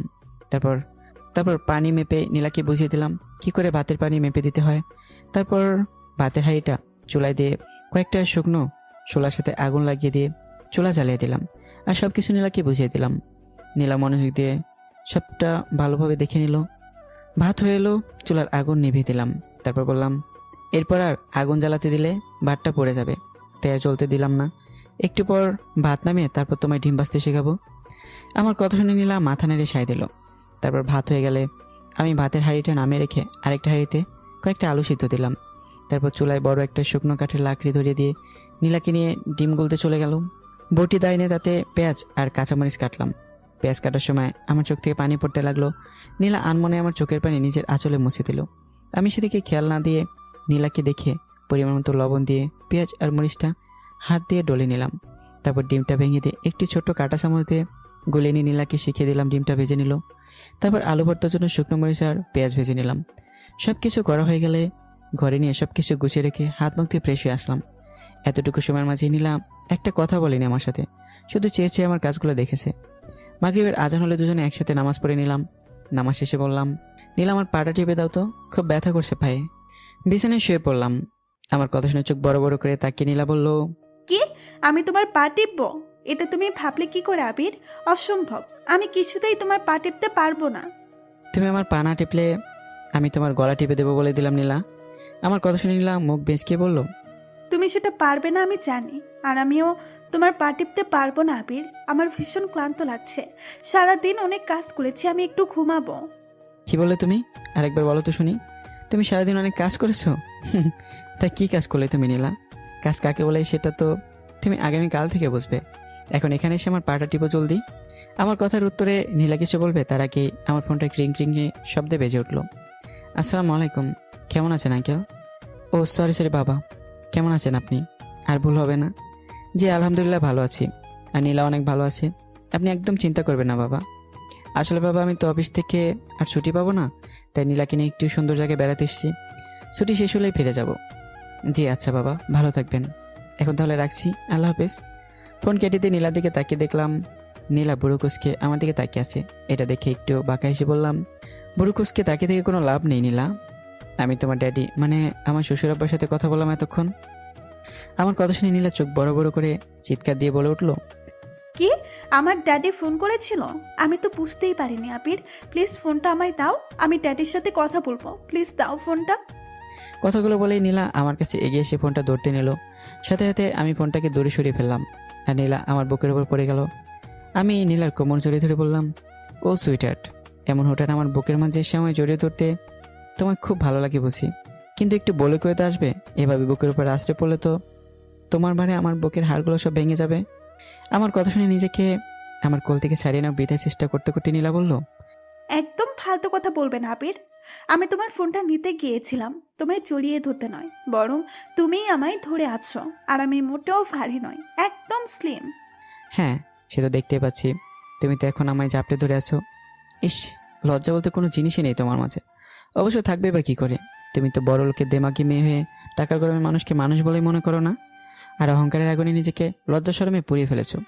তোমার মতো মেয়েকে ভালোবাসা যায় না, শুধু ঘৃণা করা যায় নীলা। কথাগুলো বলে নীলাকে ছেড়ে দিলাম। আমার কথা শুনে নীলা একদম স্তব্ধ হয়ে গেল। আমার প্রতিটি কথা যেন সূচের মতো বেচছে নীলার গায়ে। নীলা ভুলে গেল ওর ড্যাডির ফোনের কথা। নীলাকে কথাগুলো বলে আমি বাইরে চলে গেলাম। তারপর খোলা উঠোনে দাঁড়িয়ে আকাশের দিকে তাকে একটা দীর্ঘশ্বাস ছেড়ে মনে মনে বললাম, কেন নীলা, কেন যতবার আমি তোমায় ভালোবাসতে চাই ততবারই তুমি তোমার আচরণে আমার পুরনো স্মৃতিগুলো মনে করিয়ে দাও। তোমার প্রতি ঘৃণা তৈরি হয় তখন আমার মনে। আমি সহ্য করতে পারি না তোমায়। তুমি যে আমার জীবন থেকে সব কিছু কেড়ে নিয়েছো নীলা, সব কিছু। কথাগুলো ভাবতেই দুপুরটা পানি গড়িয়ে পড়লো আমার চোখ থেকে। সকাল 9টা, সামনে এক বালতি কাপড় চোপড় নিয়ে মাথায় হাত দিয়ে বসে আছে নীলা। সকালে আমাকে ঘুম থেকে টেনে তোলার পর 1 মিনিটের জন্য শান্তিতে থাকতে দিইনি। একটা না একটা কাজ করিয়ে চলেছি একধারে। সকালে নীলা ভাত, বেগুন ভর্তা আর ডিম ভাজি করেছে। যদি এগুলো করতে আমি ওকে হাতে হাতে শিখিয়ে দিয়েছি, তবু বেশ হাতের কয়েক জায়গায় বেশ পুড়িয়ে ফেলেছে নীলা। তারপর সকালে খাওয়া দাওয়া শেষ হতেই অনেকগুলো কাপড় চোপড় এনে ভিজিয়ে দিয়েছি, আর বলেছি 30 মিনিটের মধ্যে সব কাপড় চোপড় কেচে শুকোতে দিতে। নীলা এখনও এসব কাজ করেনি। এতটুকু কাজ করাতেই যেন জান বেরিয়ে যাচ্ছে ওর। আমাকে কিছু বলারও সাহসও পাচ্ছে না ও। একটুকুতেই আমি লাঠি হাতে এগিয়ে যাই নীলাকে মারার জন্য। তাই কোনো উপায় না পেয়ে মুখ বুঝে সব কাজ করে নিচ্ছে নীলা। নীলা দুপা দুদিকে দিয়ে এমনভাবে কাপড় কাচ্ছে যেন কাপড়গুলো ব্যথা পাবে। তখনই আমি লাঠি হাতে নীলার সামনে গিয়ে দাঁড়ালাম। বলছি যে, রাজা দাদিকে কাপড় কাচ্ছ নাকি কাপড় নিয়ে খেলা করছো? জোরে জোরে কাপড় কাচ্ছ, আমি যেন বারান্দা থেকে শব্দ পাই। আমার কথা শুনে হাতের ভেজা কাপড়টা ছুঁড়ে ফেলে দিয়ে নীলা বলল, পারবো না আমি কাপড় কাচতে। তুই কি পেয়েছিস কি আমায়? আমি তোর ঘরের চাকরানি যে সব কথা শুনতে হবে আমায়? আমায় ফোন দে, আমি এক্ষুনি ড্যাডিকে ফোন করে সব বলে দেব। পুলিশে দেব তোকে আমি। তুই আমাকে এই নীলাকে নিজের চাকরানি করে রেখেছিস। এই প্রতিশোধ তোর জন্য খুব ভয়ানক হবে আবির, খুব ভয়ানক। আমাকে কেন এত কষ্ট দিচ্ছিস তুই আবির? কেন? তোর সব কিছু কেড়ে নিব আমি, সব কিছু। কথাগুলো বলার সময় রাগে থরথর করে কাঁপছিল নীলা। আমি নীলার কথাগুলো শুনে নীলার হাত ধরে টেনে বাথরুম থেকে বাইরে নিয়ে আসলাম। তারপর নীলা গালে সজোরে একটা থাপ্পড় বসিয়ে দিলাম। আমার হাতের থাপড় খেয়ে মাটিতে থুবড়ে পড়লো নীলা। আমি দৌড়ে গিয়ে নীলার হাত ধরে টেনে দাঁতে দাঁত চেপে বললাম, কিসের ভয় দেখাস আমায় তুই নীলা? কী শাস্তি দিবি আমায় তুই? কি বাকি রেখেছিস আর? জানতে চাস তোকে কেন এমন কষ্ট দিচ্ছি আমি? এটাকে কোনো কষ্ট বলে না নীলা, বরং তোকে আমি গরিবের সঙ্গে কি সেটা করতে হয় সেটা শেখাচ্ছি মাত্র। কিন্তু তুই কি জানিস বিনা দোষে আমার কত বড় ক্ষতি করেছিস? আমার জীবন থেকে সব হাসি খুশি সব কিছু কেড়ে নিয়েছিস তুই নীলা। শুধু তুই যখন আমার জীবনে মিথ্যে ভালোবাসা নিয়ে এসেছিলি, তখন তোকে আমি আমার জন্য আল্লাহর আশীর্বাদ ভেবেছিলাম। কিন্তু আমি ভুলছিলাম, চরম আকারের ভুলছিলাম আমি। কারণ তুই আমার জীবনে আশীর্বাদ নয়, তুই আমার জীবনের অভিশাপে এসেছিলি নীলা, অভিশাপ। কথাগুলো এক নিঃশ্বাসে বলে নীলাকে ধাক্কা দিয়ে সরিয়ে দিলাম। তারপর কয়েক ফোঁটা চোখের পানি ফেললাম অঝরে। নীলা হা হয়ে তাকিয়েছে আমার দিকে। কেন জানি না নীলা কিছু বলতে চেয়েও পারছে না। আমি আবারও নীলার কাছে এগিয়ে গিয়ে নীলার হাত ধরে টানতে টানতে ঘরে নিয়ে গেলাম। তারপর শেষের রুমে নিয়ে গিয়ে লাইট জ্বালিয়ে রুমের ভিতর ঝুলিয়ে রাখা একটা ছবির দিকে দেখে বললাম, এই দেখ নীলা, ভালো করে দেখে নে এই লোকটাকে। জানিস এই লোকটাকে? ইনি আমার বাবা নীলা, ইনি আমার বাবা। এই লোকটা হলো সেই যাকে ঘিরে আমার পুরো পৃথিবী। এই লোকটা নিজের সব সুখ ত্যাগ করে শুধুমাত্র আমার জন্য দিনরাত পরিশ্রম করে আমার পড়ালেখার জন্য ঢাকা পাঠিয়েছে। ছোটবেলায় মা মারা যাওয়া সত্ত্বেও কখনো বিয়ে করেনি উনি, শুধুমাত্র আমার কষ্ট হবে বলে। আমার মা বাবার সব কিছুই উনিই ছিলেন। চোখে হাজারো স্বপ্ন নিয়ে আমায় ঢাকায় পাঠিয়েছিলেন উনি, কিন্তু শুধুমাত্র তোর কারণে নীলা, তোর কারণে তার স্বপ্ন ভেঙে দিয়েছি। সারা জীবনের মতো হারিয়ে ফেলেছি আমি তাকে। আমায় ছেড়ে আমার উপর অভিমান করে সে চলে গেছে না ফেরার দেশে। সেদিন তুই যদি আমি মিথ্যা অপবাদ দিয়ে পুলিশের কাছে না দিতি, তাহলে আমার বাবা আজকে হয়তো আমার কাছে থাকতো। তোর মিথ্যে ভালোবাসার কারণে, মিথ্যে অপবাদের কারণে উনি হার্ট অ্যাটাক করে আমায় ছেড়ে চিরতরে চলে গেছে নীলা। আমি কি করে মাফ করবো তোকে? কি করে মাফ করবো নীলা? কথাগুলো বলে নীলাকে ধাক্কা দিয়ে নিচে ফেলে দিয়ে রুম থেকে কাঁদতে কাঁদতে বেরিয়ে যাই। নীলাও নিজের ভুলগুলো বুঝতে পেরে ফ্লোরে বসে কাঁদতে থাকে। ফ্লোরে বসে থেকে বেশ কিছুক্ষণ কান্না করার পর বাইরে বেরিয়ে আসে নীলা। তারপর আমাকে সব জায়গায় খুঁজতে থাকে, কিন্তু আমি বাসায় কোথাও নেই। নীলা বুঝতে পারে হয়তো আমার রাগের কারণে গেট লাগিয়ে দিয়ে বাইরে চলে গেছি। তাই নীলা গিয়ে বারান্দায় একটা চেয়ারে বসে আছে। বেশ কিছুক্ষণ বারান্দায় বসে থাকার পর হঠাৎ মুষলধারে বৃষ্টি শুরু হয়। নীলা বৃষ্টি থেকে নিজেকে সামলে রাখতে পারে না, উঠোনে নামে ইচ্ছে মতো বৃষ্টিতে ভিজতে থাকে। এভাবেই কেটে যায় প্রায় 2 ঘন্টা। এর মাঝে আমি চলে যাই বাড়িতে। গেট খুলে বাসার মধ্যে ঢুকতেই দেখতে পাই নিচে ভেজা শরীরে পড়ে আছে নীলা। নীলাকে নিচে পড়ে থাকতে দেখে ভয় পেয়ে যাই। দৌড়ে নীলার কাছে গিয়ে নীলাকে ডাকতে শুরু করি। নীলা, এই নীলা, কি হয়েছে তোমার? তুমি এভাবে মাটিতে পড়ে আছো কেন? আমার কথার কোনো উত্তর দেয় না নীলা, বরং সেভাবে পড়ে আছে নিচে। আমি দেরি না করে নীলাকে কোলে তুলে নিই। তারপর দ্রুত ওয়াশরুমে নিয়ে যাই। নীলাকে কোলে নিয়ে আমি বুঝতে পারি নীলা প্রচণ্ড ঠান্ডা লেগেছে। নীলা থরথর করে কাঁপছে ঠান্ডায়। এখন যে করে হোক নীলার কাপড় পাল্টে দিতেই হবে। কোনো উপায় না পেয়ে আমি বাধ্য হয়ে নিজেই কাপড়গুলো চেঞ্জ করে দিই। তারপর নীলাকে নিয়ে শুয়ে দিয়ে বিছানায়। নীলাকে বিছানায় শুয়ে দিয়ে আমি চলে যাই ডাক্তার ডেকে আনতে, কারণ এখন ডাক্তার না দেখালে নীলার অবস্থা আরও খারাপ হতে পারে। নীলা এমনিতেই ঠান্ডায় থরথর করে কাঁপছে। এদিকে প্রায় দুপুর করে বিকেল হয়ে গেছে চারদিকে। কিছুক্ষণের মাঝে ডাক্তার সুমনকে নিয়ে ফিরে আসি। তারপর নীলাকে ডাক্তার সুমন দেখতে শুরু করে। বেশ কিছুক্ষণ চেক আপ করার পর ডাক্তার সুমন জানায় নীলার অবস্থা খুবই খারাপ, ওর ঠান্ডায় অ্যালার্জি আছে। এভাবে বৃষ্টিতে ভেজা উচিত হয়নি নীলার। ডাক্তার সুমনের কথা শুনে ভয় পেয়ে যাই। আমি উত্তেজিত কণ্ঠে সুমনকে বললাম, সুমন, যে করে হোক তুমি আমার নীলাকে সুস্থ করে দাও, ওর যেন কোনো কিছু না হয়। ওর কিছু হলে আমি বাঁচবো না সুমন, তুমি ওকে সুস্থ করো, যত টাকা লাগে আমি দেব, কিন্তু নীলাকে তুমি সুস্থ করে দাও। আমাকে এমন উত্তেজিত দেখে ডাক্তার সুমন বলে, তুমি এত উত্তেজিত হয়েও না আবির। আমি ওকে সুস্থ হয়ে ওঠার জন্য ইঞ্জেকশন দিয়ে দিয়েছি, কিন্তু ওর এখন তোমাকে দরকার। ডাক্তার সুমনের কথা শুনে আমি অবাক হয়ে বললাম, আমাকে দরকার মানে? তুমি কি বলতে চাইছো সুমন? আমি তো তোমার কথা কিছুই বুঝতে পারছি না। এখন আমি ওকে কিভাবে ভালো করতে পারি? তুমি ডাক্তার, তুমি ওকে ভালো করতে পারো, আমি তো ডাক্তার নই সুমন। আমার কথা শুনে মুস্কি হেসে বলল, তুমি যেটা করতে পারবে সেটাই এখন ওর সবচাইতে বেশি দরকার আবির। তুমি ওর স্বামী, এখন ওর স্বামীকে দরকার। তোমার শরীরের উষ্ণতা দরকার তোমার স্ত্রীর, কারণ ওর শরীর এখন প্রচণ্ড ঠান্ডা। তোমার শরীরের উষ্ণতা এখন ওর জন্য প্রয়োজন। তুমি হয়তো বুঝতে পেরেছো আবির আমি কি বলতে চাইছি। ডাক্তার সুমনের কথা উত্তরে আমি কি বলবো কিছুই বুঝতে পারছি না। আমি মনে মনে চিন্তা করছি এখন কি করব, কিভাবে বা নীলার সাথে নীলার অনুমতি ছাড়া এরকমটা করব, কিন্তু নীলাকে ভালো করতে হলে আর কোনো উপায় নেই। ডাক্তার সুমন নিজের জিনিসপত্র গুছিয়ে নিয়ে চলে গেল। আমি চিন্তায় পড়ে গেলাম এখন কি করব। নীলার পাশে বসে আছি, মাথায় হাজারো চিন্তা, কি করব কিছুই বুঝতে পারছি না। এদিকে নীলা ঠান্ডায় থরথর করে কেঁপে চলছে কখন থেকেই। শেষে কোনো উপায় না পেয়ে আমি বাধ্য হয়ে নীলার পাশে নীলাকে জড়িয়ে ধরে শুয়ে পড়লাম। রাত 10টা। ধীরে ধীরে নীলার হুঁশ ফিরল। নীলা নিজের দিকে তাকিয়ে অবাক হয়ে গেল। নীলার পাশে শুয়ে আছি আমি। আমাকে দেখা মাত্রই নীলার মাথায় যেন রক্ত সরে গেল। আমাকে এক ধাক্কা দিয়ে নিচে ফেলে দিয়ে চাদর দিয়ে নিজেকে জড়িয়ে নিল নীলা। তারপর রাগী গলায় আমার দিকে তাকিয়ে বলল, ছি আবির, ছি, শেষ পর্যন্ত তুমি নিজের পুরুষত্ব রূপটাই দেখিয়ে দিলে। এভাবে আমার সাথে এমন আচরণ করতে পারলে তুমি আবির? আমি কখনো ভাবতে পারিনি তুমি এতটা নিচু মনের। তুমি কিভাবে পারলে আবির আমার অজান্তে আমার সব কিছু কেড়ে নিতে? আমাকে শেষ করে দিলে তুমি। আমি তোমাকে কোনোদিনও ক্ষমা করব না আবির, কোনো দিনও না। তুমি খুব খারাপ একটা ছেলে, খুবই খারাপ তুমি আবির। আমার অসুস্থতার সুযোগ তুমি এভাবে কাজে লাগাবে কখনো ভাবিনি আমি। তুমি আমাকে বলেছিলে না আমি তোমার জীবন নষ্ট করেছি, আজ আমি বলছি তুমি আমার জীবন নষ্ট করেছো আবির। তুমি বেরিয়ে যাও আমার সামনে থেকে, আমি তোমার মুখটাও দেখতে চাই না। এক নিঃশ্বাসে কথাগুলো বলে থামলো নীলা। কথাগুলো বলার সময় নীলার চোখ থেকে অঝরে পানি পড়তে লাগলো। আমি নিচ থেকে উঠে দাঁড়িয়ে নীলার কাছে এসে বললাম, প্লিজ আমার কথাটা শোনো নীলা, তুমি আমাকে ভুল বুঝছো।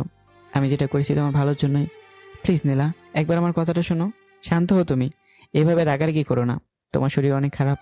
আমি বুঝতে পারলাম এখন নীলাকে কোনো কথা বলে লাভ হবে না, কারণ নীলা এখন প্রচণ্ড পরিমাণে রেগে আছে, আর ওর শরীরও খারাপ। যে কারণে আর কোনো কিছু না বলেই সেখান থেকে চুপচাপ ওয়াশরুমে চলে গেলাম। আর নীলা সেখানে ঘাটের উপর বসে কান্না করতে লাগলো অঝোর ধারায়। পরের দিন সকালবেলা নীলা চুপচাপ বসে আছে জানালার ধারে। আমি নিজে হাতে রান্না করে সে নীলাকে ডেকে বললাম, নীলা, আমার সাথে এসো, কিছু খেয়ে যাবে। কালকে থেকে তোমার কিছু খাওয়া হয়নি, তোমার শরীর অনেক অসুস্থ, দয়া করে খাবারটা খেয়ে নাও। না খেয়ে থাকলে তুমি আরো বেশি অসুস্থ হয়ে পড়বে। আমি সুস্থ থাকি বা অসুস্থ থাকি, আমি মরে গেলেও বা তোমার কি? চলে যাও তুমি আমার চোখের সামনে থেকে। আমার তোমাকে জাস্ট অসহ্য লাগছে আবির। আমায় প্লিজ মুক্তি দাও। তোমাকে আর ভালো লাগছে না আমার। তুমি আমার জীবনটা শেষ করে দিয়েছো, আমার সব কিছু শেষ করে দিয়েছো তুমি। কাল তুমি আমার সাথে আমার অনুমতি ছাড়া তুমি কি করে করতে পারলে এমনটা আবির? নীলার কথা শুনে এবার রাগ উঠে গেল। আমি নীলার চুলের মুঠি ধরে বললাম, এই মেয়ে, আমি কি করেছি? কেন তো রাগ করছিস তুই আমার সাথে? আমি যেটা করেছি তোর ভালোর জন্যই করেছি, সেটা তোর না জানলেও চলবে। এখন ভালো মানুষের মতো আমার সাথে এসে খাবারটা খেয়ে নে, নাহলে আমার খারাপ রূপটা দেখতে হবে তোকে। ভালোভাবে কথা বলছি, তো গায়ে লাগছে না তাই না? আর আমি কাল যেটা করেছি সেটা তোর সাথে অনেক আগেই করার দরকার ছিল আমার। তোর মতো মেয়েকে ছাড় দিয়ে ভুল করেছি আমি তোর স্বামী, মনে রাখবি। আমি কোনো ভিন পুরুষ নই যে তুই আমাকে গালাগালি দিবি। ভালো স্বাস্থ্য, ভালোভাবে আমার সাথে আয়, খাবারটা খেয়ে নে। আমার রাগ দেখে এবার ভয় পেয়ে গেল নীলা। ভালোই ভালোই আমার সাথে গিয়ে খাবারটা খেয়ে নিল। আমি নীলার অবস্থা দেখে মুচকে মুচকে হাসলাম মনে মনে। তারপর নীলার খাওয়া দাওয়া হলে বাসন কুসন পরিষ্কার করে ফেললাম। এইভাবে দিয়ে চলতে চলতে পেরিয়ে গেছে 2টি মাস। এই 2 মাস নীলা অনেকটাই বদলে গেছে। এখন আমার সব কথা মেনে চলে, আমার কোনো কিছুই বলতে হয় না নীলাকে। 5 ওয়াক্ত নামাজ পড়ে, বাসা সব কাজকর্ম নিজে থেকে করে। কিন্তু নীলার মন বোঝা খুব কঠিন। আমি এখনো জানি না নীলা আদৌ ভালো হয়েছে নাকি শুধু আমার ভয়ে সব করছে। 2 মাস আগে সেদিনের পর আর কোনো ফিজিক্যালি সম্পর্ক গড়ে ওঠেনি আমাদের মাঝে। আমরা সবসময় আলাদা বিছানা আলাদাভাবেই থাকি। আমি ইচ্ছে করে আর কখনোই নীলার কাছে যাইনি। নীলা আমাকে কখনো কাছে ডাকেনি। দুজন একই বাড়িতে থেকেও যেন আলাদা 2টি মানুষ আমরা। নীলা চুলার পাড়ে বসে থেকে সকালে নাস্তা বানাচ্ছে, আর আমি বারান্দায় বসে বসে খবরের কাগজ পড়ছি। আমার হঠাৎ যেন কি হলো, আমি নীলার দিকে তাকিয়ে মুচকি মিশে বললাম, নীলা, তুমি কি তোমার বাবার বাসায় যেতে চাও? যদি চাও তো বলো, আজ বিকেলে তোমায় নিয়ে শ্বশুরবাড়িতে ঘুরতে যাব। সেই যে বিয়ের পর চলে আসলাম, আর তোমাকে নিয়ে শ্বশুরবাড়ি যাওয়া হলো না। না জানি আমার শ্বশুরমশাই কত রেগে আছেন তার জামাইয়ের উপর। আমার কথা শুনে খুশিতে লাফিয়ে উঠল নীলা। তারপর দৌড়ে চুলার পাড় থেকে আমার সামনে এসে বলল, তুমি সত্যি বলছো আবির? সত্যি আমাকে নিয়ে যাবে বাবার কাছে? ইস, কতদিন হলো বাবার বাসায় যাইনি। প্লিজ দুষ্টুমি করো না, আমাকে নিয়ে চলো প্লিজ। আমি বাবার কাছে যেতে চাই, আমাকে নিয়ে চলো। আমার এখানে দম বন্ধ হয়ে আসছে আবির। সে কবে থেকে একটানা এখানে পড়ে আছি, আর ভালো লাগে না আমার। আমাকে নিয়ে চলো, আমি দম বন্ধ হয়ে কখন মারা যাবো হয়তো আর এখানে থাকলে। নীলার কথা শুনে মুচকি এসে আমি বললাম, আচ্ছা ঠিক আছে, তুমি বিকেলবেলা রেডি হয়ে থেকো, আমি তোমাকে নিয়ে যাবো নীলা। আমার কথা শুনে নাচতে নাচতে চলে গেল নীলা। ওর যেন খুশিতে আর তর্স হয়েছে না কিছুই। নীলা চলে গেলে আমি মনে মনে বললাম, আমি চাই না তোমাকে আটকে রাখতে। আমি দেখতে চাই তুমি কি আদৌ ভালো হয়েছো নাকি এগুলো সবই তোমার নাটক আমার ভয়ে। আমি তোমাকে তোমার বাবার বাড়িতে নিয়ে গিয়ে পরীক্ষা করতে চাই। তুমি যদি ভালো হয়ে থাকো তাহলে তো ভালো, আর যদি ভালো না হয়ে থাকো তাহলে আমি তোমার জীবন থেকে সারা জীবনের জন্য হারিয়ে যাবো নীলা। আর কোনোদিনও তোমার সামনে আসবো না আমি। তুমি তোমার মতো করে বাঁচো, আমি আমার মতো। তবে মনে রেখো, সারা জীবন আমি শুধু তোমারই থাকবো নীলা। আমি তোমাকে প্রচণ্ড ভালোবাসি, খুব ভালোবাসি তোমায় আমি নীলা। তা হয়তো আর বলা হবে না কখনো। মনে মনে কথাগুলো ভাবলাম, ভেবে একটা দীর্ঘ শ্বাস ছাড়লাম। বিকেলে রেডি হয়ে নীলাকে নিয়ে বেরিয়ে পড়লাম নীলাদের বাড়ি। বাসা থেকে বেরোতেই যেন নিজেকে ডানা মেলা মুক্ত পাখির মতো ভাবতে লাগলো নীলা। কোনো দিকে কোনো খেয়াল নেই নীলার। নীলা এখন একটা চিন্তায় আছে, কখন নিজের বাসায় গিয়ে পৌঁছবেও। এদিকে আমি মন খারাপ করে বসে আছি গাড়ির মধ্যে। আমার মনটা আজকে ভীষণ খারাপ। আমার মনে হচ্ছে নিজের কলিজাটা ছিঁড়ে যাচ্ছে কষ্টে। আমি সবসময় একটা টেনশনে পড়ে যাচ্ছি, নীলা কি আদৌ আমার কাছে আবার ফিরে আসবে, না কিভাবে সারা জীবনের মতো বিচ্ছেদ করবে আজকে আমাদের মাঝে। আমি এই কদিনে যেন আরও বেশি ভালোবেসে ফেলেছি নীলাকে। বেশ কিছুক্ষণ পর নীলার বাসার সামনে এসে আমাদের সিএনজি থামলো। থামার সাথে সাথে নীলা সিএনজি থেকে নেমে দৌড়ে বাসার মধ্যে ঢুকে গেল। আমি যে ওর সাথে এসে সেদিকে ওর কোনো খেয়ালই নেই। নীলা চলে গেলে আমি সিএনজি ভাড়া মিটিয়ে ধীর পা বাড়ালাম নীলার বাড়ির দিকে। আমি নীলার বাসার গেট দিয়ে ভিতরে ঢুকতেই বাধা হয়ে দাঁড়ালো নীলা। তারপর বলতে লাগলো, কোথায় যাচ্ছিস তুই আবির? আমার বাসায় প্রবেশ করার সাহস হয় কি করে তোর? নীলার কথা শুনে অবাক চোখে নীলার দিকে তাকালাম। নীলা সেদিকে গুরুত্ব নিতে আবার বলতে শুরু করলো, কি ভেবেছিলি তুই? এত সহজে আমি তাকে মেনে নেব? কখনোই না আবির। এই 3টা মাস ধরে আমাকে যে পরিমাণ কষ্ট দিয়েছিস ঠিক একই পরিমাণ কষ্ট দিয়ে তিলে তিলে শেষ করব আমি তোকে। আমি জীবনে নিজের হাতে নিচে পানি ঢেলে ধুয়ে কখনো ভাত খাইনি, আর সে আমাকে দিয়ে তুই রান্না করিয়েছিস, কাপড় কাচিয়েছিস, বাসার সব কাজ করিয়েছিস তুই আমায় দিয়ে। এই সব কিছুর হিসাব নেব আমি তোর থেকে আবির। তুই রেডি থাক, তোর জীবন আমি শেষ করতে নেমে পড়বো এখন। তোর সাহস কি করে হয় আমার সাথে এমন ব্যবহার করার? এতদিন তোর হাতের মার খাবার ভয়ে আমি কিছু বলিনি, কিন্তু এখন আমি মুক্ত। আমাকে আর কিছু বলার মতো আর কোনো উপায় নেই তোর। তাই ভালো চাস এখান থেকে চলে যা, আর যদি চলে না চাস তাহলে তুই ভাবতেও পারবি না তোর কত বড় ক্ষতি করে দিব আমি তোকে খুন করে ফেলবো আবির। নীলার কথা শুনে যেন একটু অবাক হলাম না। নীলা দিকে এক দৃষ্টিতে কিছুক্ষণ তাকিয়ে থেকে নীলার কাছে এগিয়ে গিয়ে নীলার দুগালে হাত রেখে কপালে একটু চুমু খেতে আস্তে করে বললাম, ভালো থেকো নীলা। কথাটা বলে আমি উল্টো পথে হাঁটা দিলাম। তারপর সোজা গেট দিয়ে বেরিয়ে আনমনে হাঁটতে লাগলাম। নীলা সেখানে দাঁড়িয়ে রইল থমেরে, যেন কোনো কিছুই ঢুকছে না এখন নীলার মাথায়। তবে মনে মনে খুশি হলো আমি চোখে মুক্তি দিয়ে চলে গেছি এইভাবে। তারপর আর এক মুহূর্ত দেরি না করে নীলা বাসার মধ্যে ঢুকে গেল। বাসার ভিতরে ঢুকতেই নীলা দেখতে পেল ওর ড্যাডি কি যেন দেখছে খুব মনোযোগ দিয়ে সোফায় বসে। নীলা ড্যাডি বলে চিৎকার দিয়ে দৌড়ে গিয়ে ওর ড্যাডিকে জড়িয়ে ধরলো। তারপর চিৎকার করে কান্না করে বলল, কেমন আছো তুমি ড্যাড? আমার কথা কি ভুলে গেছো তুমি? একবারও আমার কথা মনে পড়েনি তোমার? নীলার কথা শুনে নীলাকে নিজের থেকে সারিয়ে নিয়ে দরজার দিকে তাকিয়ে নীলার ড্যাডি বলল, কি ব্যাপার নীলা, তুমি একা এসেছ? আবির কোথায়? ওকে দেখছি না যে। ড্যাডির কথা শুনে অবাক হলো নীলা। তারপর ড্যাডির দিকে অবাক চোখে তাকিয়ে রইল নীলা আর বলল, ড্যাডি আমি তোমার সামনে দাঁড়িয়ে আছি, অথচ তুমি আমাকে ছেড়ে ওই আবিরের কথা বলছো। আমি যে কাঁদছি ওদিকে তোমার কোনো খেয়াল নেই। তুমি এতটাই পর করে দিয়েছো আমায় ড্যাডি। বিয়ে হয়েছে বলে কি আমি তোমার আর কিছু হই না? পর হয়ে গেছি আমি। আমি কি তোমায় সেটা বলেছি নীলা? আমি বলেছি আবির কোথায়। তোমাদের দুজনের তো একসাথে আসার কথা ছিল, তাহলে তুমি একা এলে যে? আবির এলো না কেন? আবিরকে দেখতে পাচ্ছি না, ও কোথায় নীলা? আবির আবির আবির কি বলছো তুমি ড্যাডি? আমি আসার পর থেকে তুমি আমাকে ফেলে তখন থেকে এই আবির আবির করে যাচ্ছ। আমি কি তোমার এতটাই পর হয়ে গেছি যে তুমি আমাকে এতটা দূরে ঠেলে দিচ্ছ ড্যাডি? তুমি জানো এই আবির নামের শয়তান ছেলেটা আমার সাথে কি কি করেছে? ও তোমার সাথে মিথ্যা বলে আমাকে বিয়ে করেছে। ও একটা ফকিরের ঘরের ছেলে, ওর বাবা একজন রিক্সা চালক ছিল। ও কোনো বড়লোক নয়, অথচ তোমার কাছে বড়লোক সেজে আমায় বিয়ে করেছে। ওই আবির একটা ঠকবাজ শয়তান ছেলে ড্যাডি। ও আমায় ঠকিয়ে বিয়ে করেছে, তারপর আমাকে গ্রামের বাড়িতে নিয়ে গিয়ে চাকরের মতো খাটিয়েছে এই 3টা মাস। জানো ড্যাডি, আমাকে দিয়ে বাড়ির সব কাজ করিয়েছে ওই আবির। ওকে আমি জেলের ভাত খাওয়াবো, খুন করে ফেলবো ওকে আমি। কথাগুলো বলার সাথে সাথে নীলা গালে ঠাস করে একটা থাপ্পড় মেরে দিল ওর ড্যাডি। তারপর থাপ্পড় খেয়ে নিচে ফ্লোরে পড়ে গেল নীলা। তারপর গালে হাত দিয়ে ওর ড্যাডির দিকে অবাক চোখে তাকিয়ে রইল। তুমি আমাকে মারলে ড্যাডি? হ্যাঁ, আমি তোমাকে মারলাম নীলা, কারণ এই মারটা আমাকে তোমাকে অনেক আগেই মারা উচিত ছিল। কিন্তু আমি যেটা করতে পারিনি সেটা তোমায় আবির করে দেখিয়েছে। তুমি যে কতটা নিচে নেমে গেছে সেটা তুমি নিজেও জানো না নীলা। তোমাকে ঠিক করার জন্য আবিরই যথেষ্ট। তুমি এসব কি বলছো ড্যাডি? তুমি কিভাবে আবিরের হয়ে কথা বলছো? এত কিছু জানার পরেও যে তোমার মেয়েকে অনেক জ্বালিয়েছে, কষ্ট দিয়েছে, তারপরেও তুমি সেই আবিরের জন্য এভাবে আমাকে মারলে কেন ড্যাডি? কেন? আমার চাইতে ওই আবির কি তোমার কাছে বেশি বড় হয়ে গেল? আমি কি তোমার কিছু নয় ড্যাডি? নীলার কথা শুনে ওর ড্যাডি অন্যদিকে ঘুরে দাঁড়িয়ে বলল, হ্যাঁ নীলা, তুমি ঠিক ধরেছ। তোমার চাইতেও ওই আবির আমার কাছে অনেক বড়। কেন জানো? ওই আবিরের গরিব হওয়ার জন্য একমাত্র আমি দায়ী, আর ওর বাবার মৃত্যুর জন্য তুমি দায়ী নীলা। ঠিক আবিরের এত কষ্টের কারণ তুমি, আমরা দুজনেই। ড্যাডির কথা শুনে ফ্লোর থেকে উঠে দাঁড়ালো নীলা। তারপর অবাক হয়ে ড্যাডির দিকে তাকিয়ে বলল, এইসব তুমি কি বলছো? আমি তো তোমার কথা কিছুই বুঝতে পারছি না ড্যাডি। কিসের কথা বলছো তুমি ড্যাডি? আবিরের গরিব হওয়ার জন্য তুমি কেন দায়ী হতে যাবে? মানলাম ওর বাবার মৃত্যুর জন্য হয়তো ভুল করে হলেও আমি দায়ী, কিন্তু তুমি কেন ওর গরিব হওয়ার পেছনের কারণ হতে যাবে? নীলার কথা শুনে টেবিলের উপরে রাখা ছবির ফ্রেমগুলো নিয়ে নীলার সামনে ধরল নীলার ড্যাডি। তারপর বলল, এই দেখো নীলা, এখানে ছবিগুলোকে চিনতে পারছ? বলো তো এরা কারা, বলতে পারো কি না? এখানে কে কে আছে? ড্যাডির হাত থেকে ছবিগুলো নিয়ে নীলা বলল, এখানে তো এটা তুমি আর এটা আম্মু, কিন্তু পাশের লোকটা কে ড্যাডি? মনে হচ্ছে কোথায় যেন দেখেছি আমি লোকটাকে, কিন্তু ঠিক মনে করতে পারছি না কোথায় দেখেছি।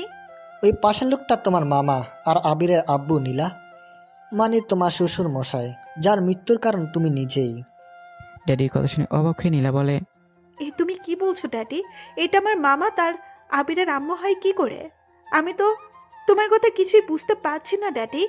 হ্যাঁ নীলা, এটাই সত্যি। ওটা তোমার মামা আর আবিরের আব্বু। আবির তোমার আপন মামাতো ভাই। কিন্তু এটা কি করে সম্ভব ড্যাডি? আমি তো কখনো মামার ব্যাপারে তোমাদের কাছে কিছু শুনিনি। তবে হ্যাঁ, ছোটবেলায় আম্মুকে কান্না করতে দেখতাম মামার জন্য, কিন্তু কখনো কিছু বুঝতাম না। তোমাকে দেখতাম আম্মুকে পুছাতে নানা রকম কথা বলে, কিন্তু কখনো তো বলনি যে আমার মামা একজন রিক্সা চালক। তোমার মামা কোনো রিক্সা চালক নয় নীলা, বরং সে ছিল ঢাকার সবচেয়ে বড় বিজনেসম্যানের মাত্র বড় ছেলে। কিন্তু একমাত্র তোমার আম্মু আর আমার জন্য তাকে একজন রিক্সা চালকে পরিণত হতে হয়েছিল। আত্মীয় স্বজন বাড়ি গাড়ি ছেড়ে তাকে চলে যেতে হয়েছিল ওই ছোট্ট গ্রামের কুঁড়ে ঘরে, যেখানে থেকে সারাদিন রিক্সা চালিয়ে নিজের পরিবার চালাতে হতো তাকে। কিন্তু তোমাদের মাঝে এমন কি হয়েছিল ড্যাডি, যার কারণে মামাকে গ্রামে ওখানে চলে গিয়ে রিক্সা চালাতে হলো? সে শহরে ফিরে কেন আসেনি? এত বড় বাড়ি থাকতে সে কেন চলে গেল গ্রামে? কি এমন হয়েছিল যার জন্য তোমরা নিজেদের দায়ী করছো? আমি জানতে চাই ড্যাডি, সব কিছু জানতে চাই আমি। নীলার কথা শুনে নীলার ড্যাডি কিছুক্ষণ চুপ থেকে আবার বলতে শুরু করলো, তাহলে শোনো নীলা, আজ থেকে 20 বছর আগের কথা। তোমার মামা আর আমি ছিলাম সবচেয়ে কাছের দুজন বন্ধু। কলেজে একসাথে পড়াশোনা করতাম আমরা। পুরো কলেজের মাঝে আমরাই ছিলাম সবচেয়ে ভালো বেস্ট ফ্রেন্ড। তোমার আম্মু একই কলেজে পড়তো আমাদের সাথে। তোমার আম্মুকে আমার প্রথম দেখা থেকেই ভালো লাগতো, কিন্তু কোনোদিনও বলে উঠতে পারিনি কেন আমি ছিলাম একজন কৃষকের গরিব ছেলে, আর তোমার আম্মু ছিল ঢাকার সবচেয়ে বড় বিজনেসম্যানের একমাত্র মেয়ে। যে কারণে তোমার আম্মুকে ভয় পেয়ে কখনো কিছু বলতে পারিনি। কিন্তু তোমার আম্মু মনে মনে ভালোবাসতো আমাকে। কিন্তু একসময় তোমার মামা জানতে পারে। তোমার মামা এতটাই ভালো ছিল যে যে কখনো ধনী হয়ে গরিবদের অবহেলা করতো না, বরং ও গরিবদের খুব ভালোবাসতো। তাই আমাদের ভালোবাসার কথাটা জানতে পেরে তাই তোমার মামা সেদিনের সিদ্ধান্ত নেয় তোমার আম্মুর সাথে আমার ওকে বিয়ে দিবে। কিন্তু এখানে বাস সাজে তোমার নানা। সে আমার আর তোমার আম্মুর সম্পর্কে জানতে পেরে ডাইরেক্ট বলে দেয় কোনো কৃষকের সাথে তার একমাত্র মেয়েকে বিয়ে দিবে না। তবুও যদি তার মেয়ে আমাকে বিয়ে করতে চায় তাহলে তার মেয়েকে সে ত্যায্য করবে। তখন তোমার মামা আমাদের ভালোর জন্য তার সকল সম্পত্তি তোমার আম্মুর নামে হস্তান্তর করে দেয়, যেটা আমরা কেউই জানতাম না। যখন তোমার নানা এসব সম্পর্কে জানতে পারে তখন তোমার মামাকে ত্যায্যপুত্র করে আর বলে যে তোমার মামা যদি এই শহরে থাকে তাহলে তোমার মামা তোমার নানার মরা মুখ দেখবে।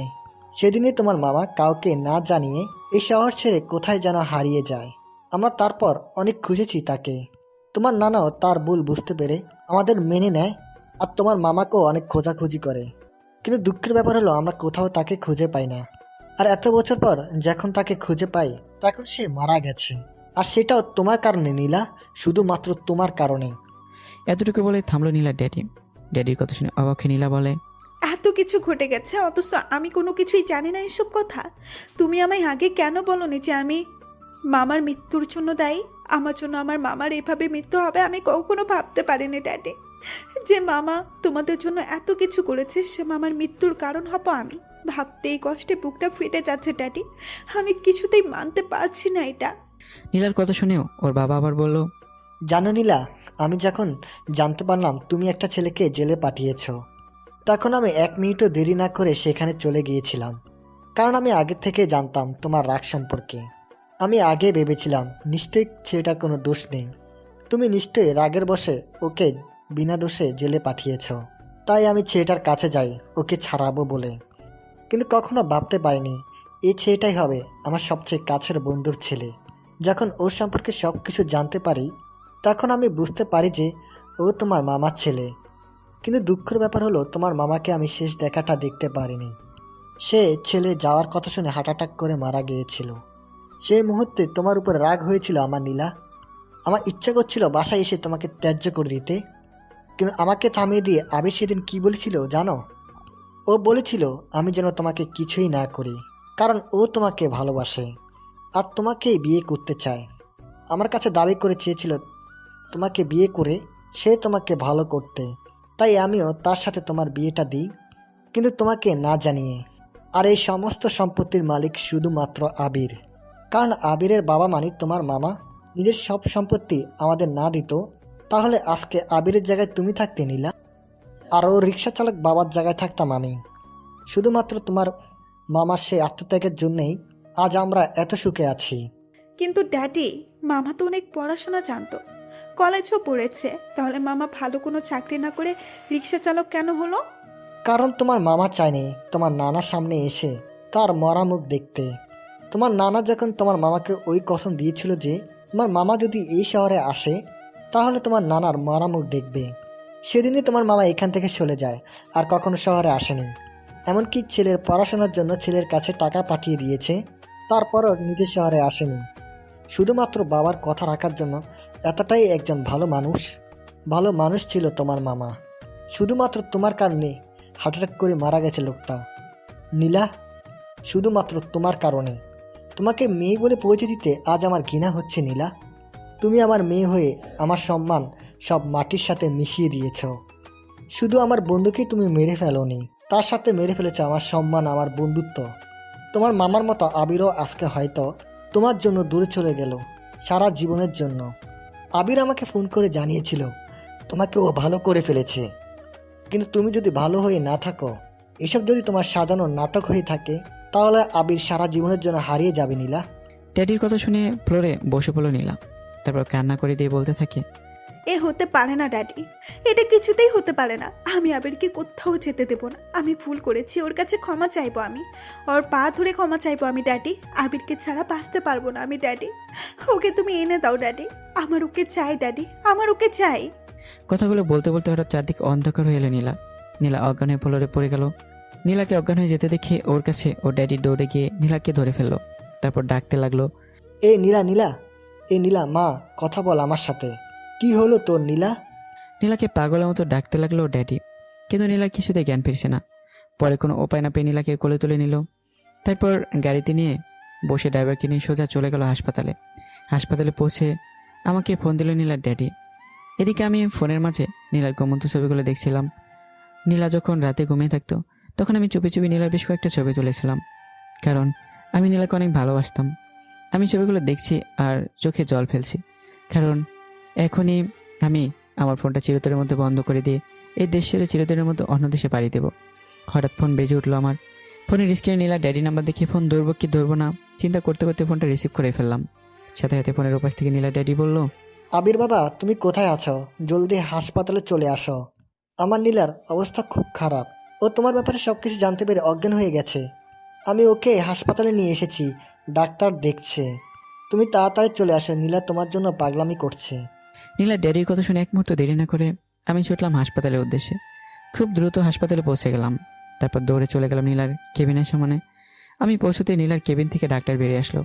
তারপর নীলার ড্যাডিকে উদ্দেশ্য করে হাসি মুখে বলল, কংগ্রাচুলেশন মিস্টার খান, একটা সুখবর আছে। আপনার মেয়ে মা হতে চলেছে আর আপনি নানা ভাই হতে চলেছেন। তাড়াতাড়ি মিষ্টি খাওয়ান মিস্টার খান। ডাক্তারের কথা শুনে থমকে দাঁড়ালাম, যেন মুহূর্তের মাঝে আমার সব কিছু থেমে গেল সেখানে। আমি হাসবো না কাঁদবো বুঝতে পারছি না। এদিকে নীলার ড্যাডিরও একই অবস্থা, খুশিতে কথা বলতেই ভুলে গেছে সে। কিছুক্ষণ চুপ করে দাঁড়িয়ে থেকে নীলার ড্যাডি ডাক্তারকে উদ্দেশ্য করে বলল, নীলাকে কি এখন দেখা যাবে? ওর কাছে কি যাওয়া যাবে ডাক্তার? হ্যাঁ, অবশ্যই যেতে পারবেন। তবে নীলা জ্ঞান ফেরার পর শুধু ওর স্বামীকে খুঁজছে। ওর স্বামী গেলে ভালো হয়। আমি ডাক্তারের কথাটা শোনা মাত্রই কাউকে কোনো কিছু না বলে সোজা নীলার কেবিনে ঢুকে পড়লাম। নীলা নিজের বেডে বসে অন্য দিকে করে তাকিয়ে আছে। আমি সোজা গিয়ে নীলাকে শক্ত করে জড়িয়ে ধরলাম। আচমকা এভাবে জড়িয়ে ধরায় ব্যবসাকা খেয়ে নীলা আমার দিকে তাকিয়ে বলল, আবির কি করছো কি? আমার বাবু ব্যথা পাবে তো। আই, তুমি আমায় ছেড়ে দূরে যাচ্ছ কেন? আমি কি তোমাকে দূরে যেতে বলেছি? আমাকে ছেড়ে যাওয়ার খুব শখ, তাই না? আর একবার ছেড়ে যাওয়ার কথা বলে দেখো, ঠ্যাং ভেঙে বাড়িতে ফেলে রাখবো তোমায় আমি। এতদিন তুমি আমায় মেরেছ, এখন থেকে আমি তোমায় মারবো। এখন থেকে উল্টা শাসন হবে, বুঝলে? আর আমাকে কিছু বলতে আসলে আমার ছেলে তোমায় শাসন করবে। নীলার কথা শুনে মিষ্টি সে নীলাকে জড়িয়ে নিলাম। তারপর দুজনে হা হা করে হাসতে লাগলাম। আজ যেন ভালোবাসা পূর্ণতা পেল আমাদের। সব অবহেলা, মিথ্যা অভিনয় সব কিছু বলে আজ দুজন এক হয়ে গেলাম, যেন ভালোবাসার এক সীমান্তহীন সাগর। এভাবে বেঁচে থাকুক পৃথিবীর সকল ভালোবাসা, এই দোয়াই করি। আজকের গল্পটা এখানেই শেষ। আগামী গল্পের জন্য অপেক্ষা করুন। আল্লাহ হাফেজ।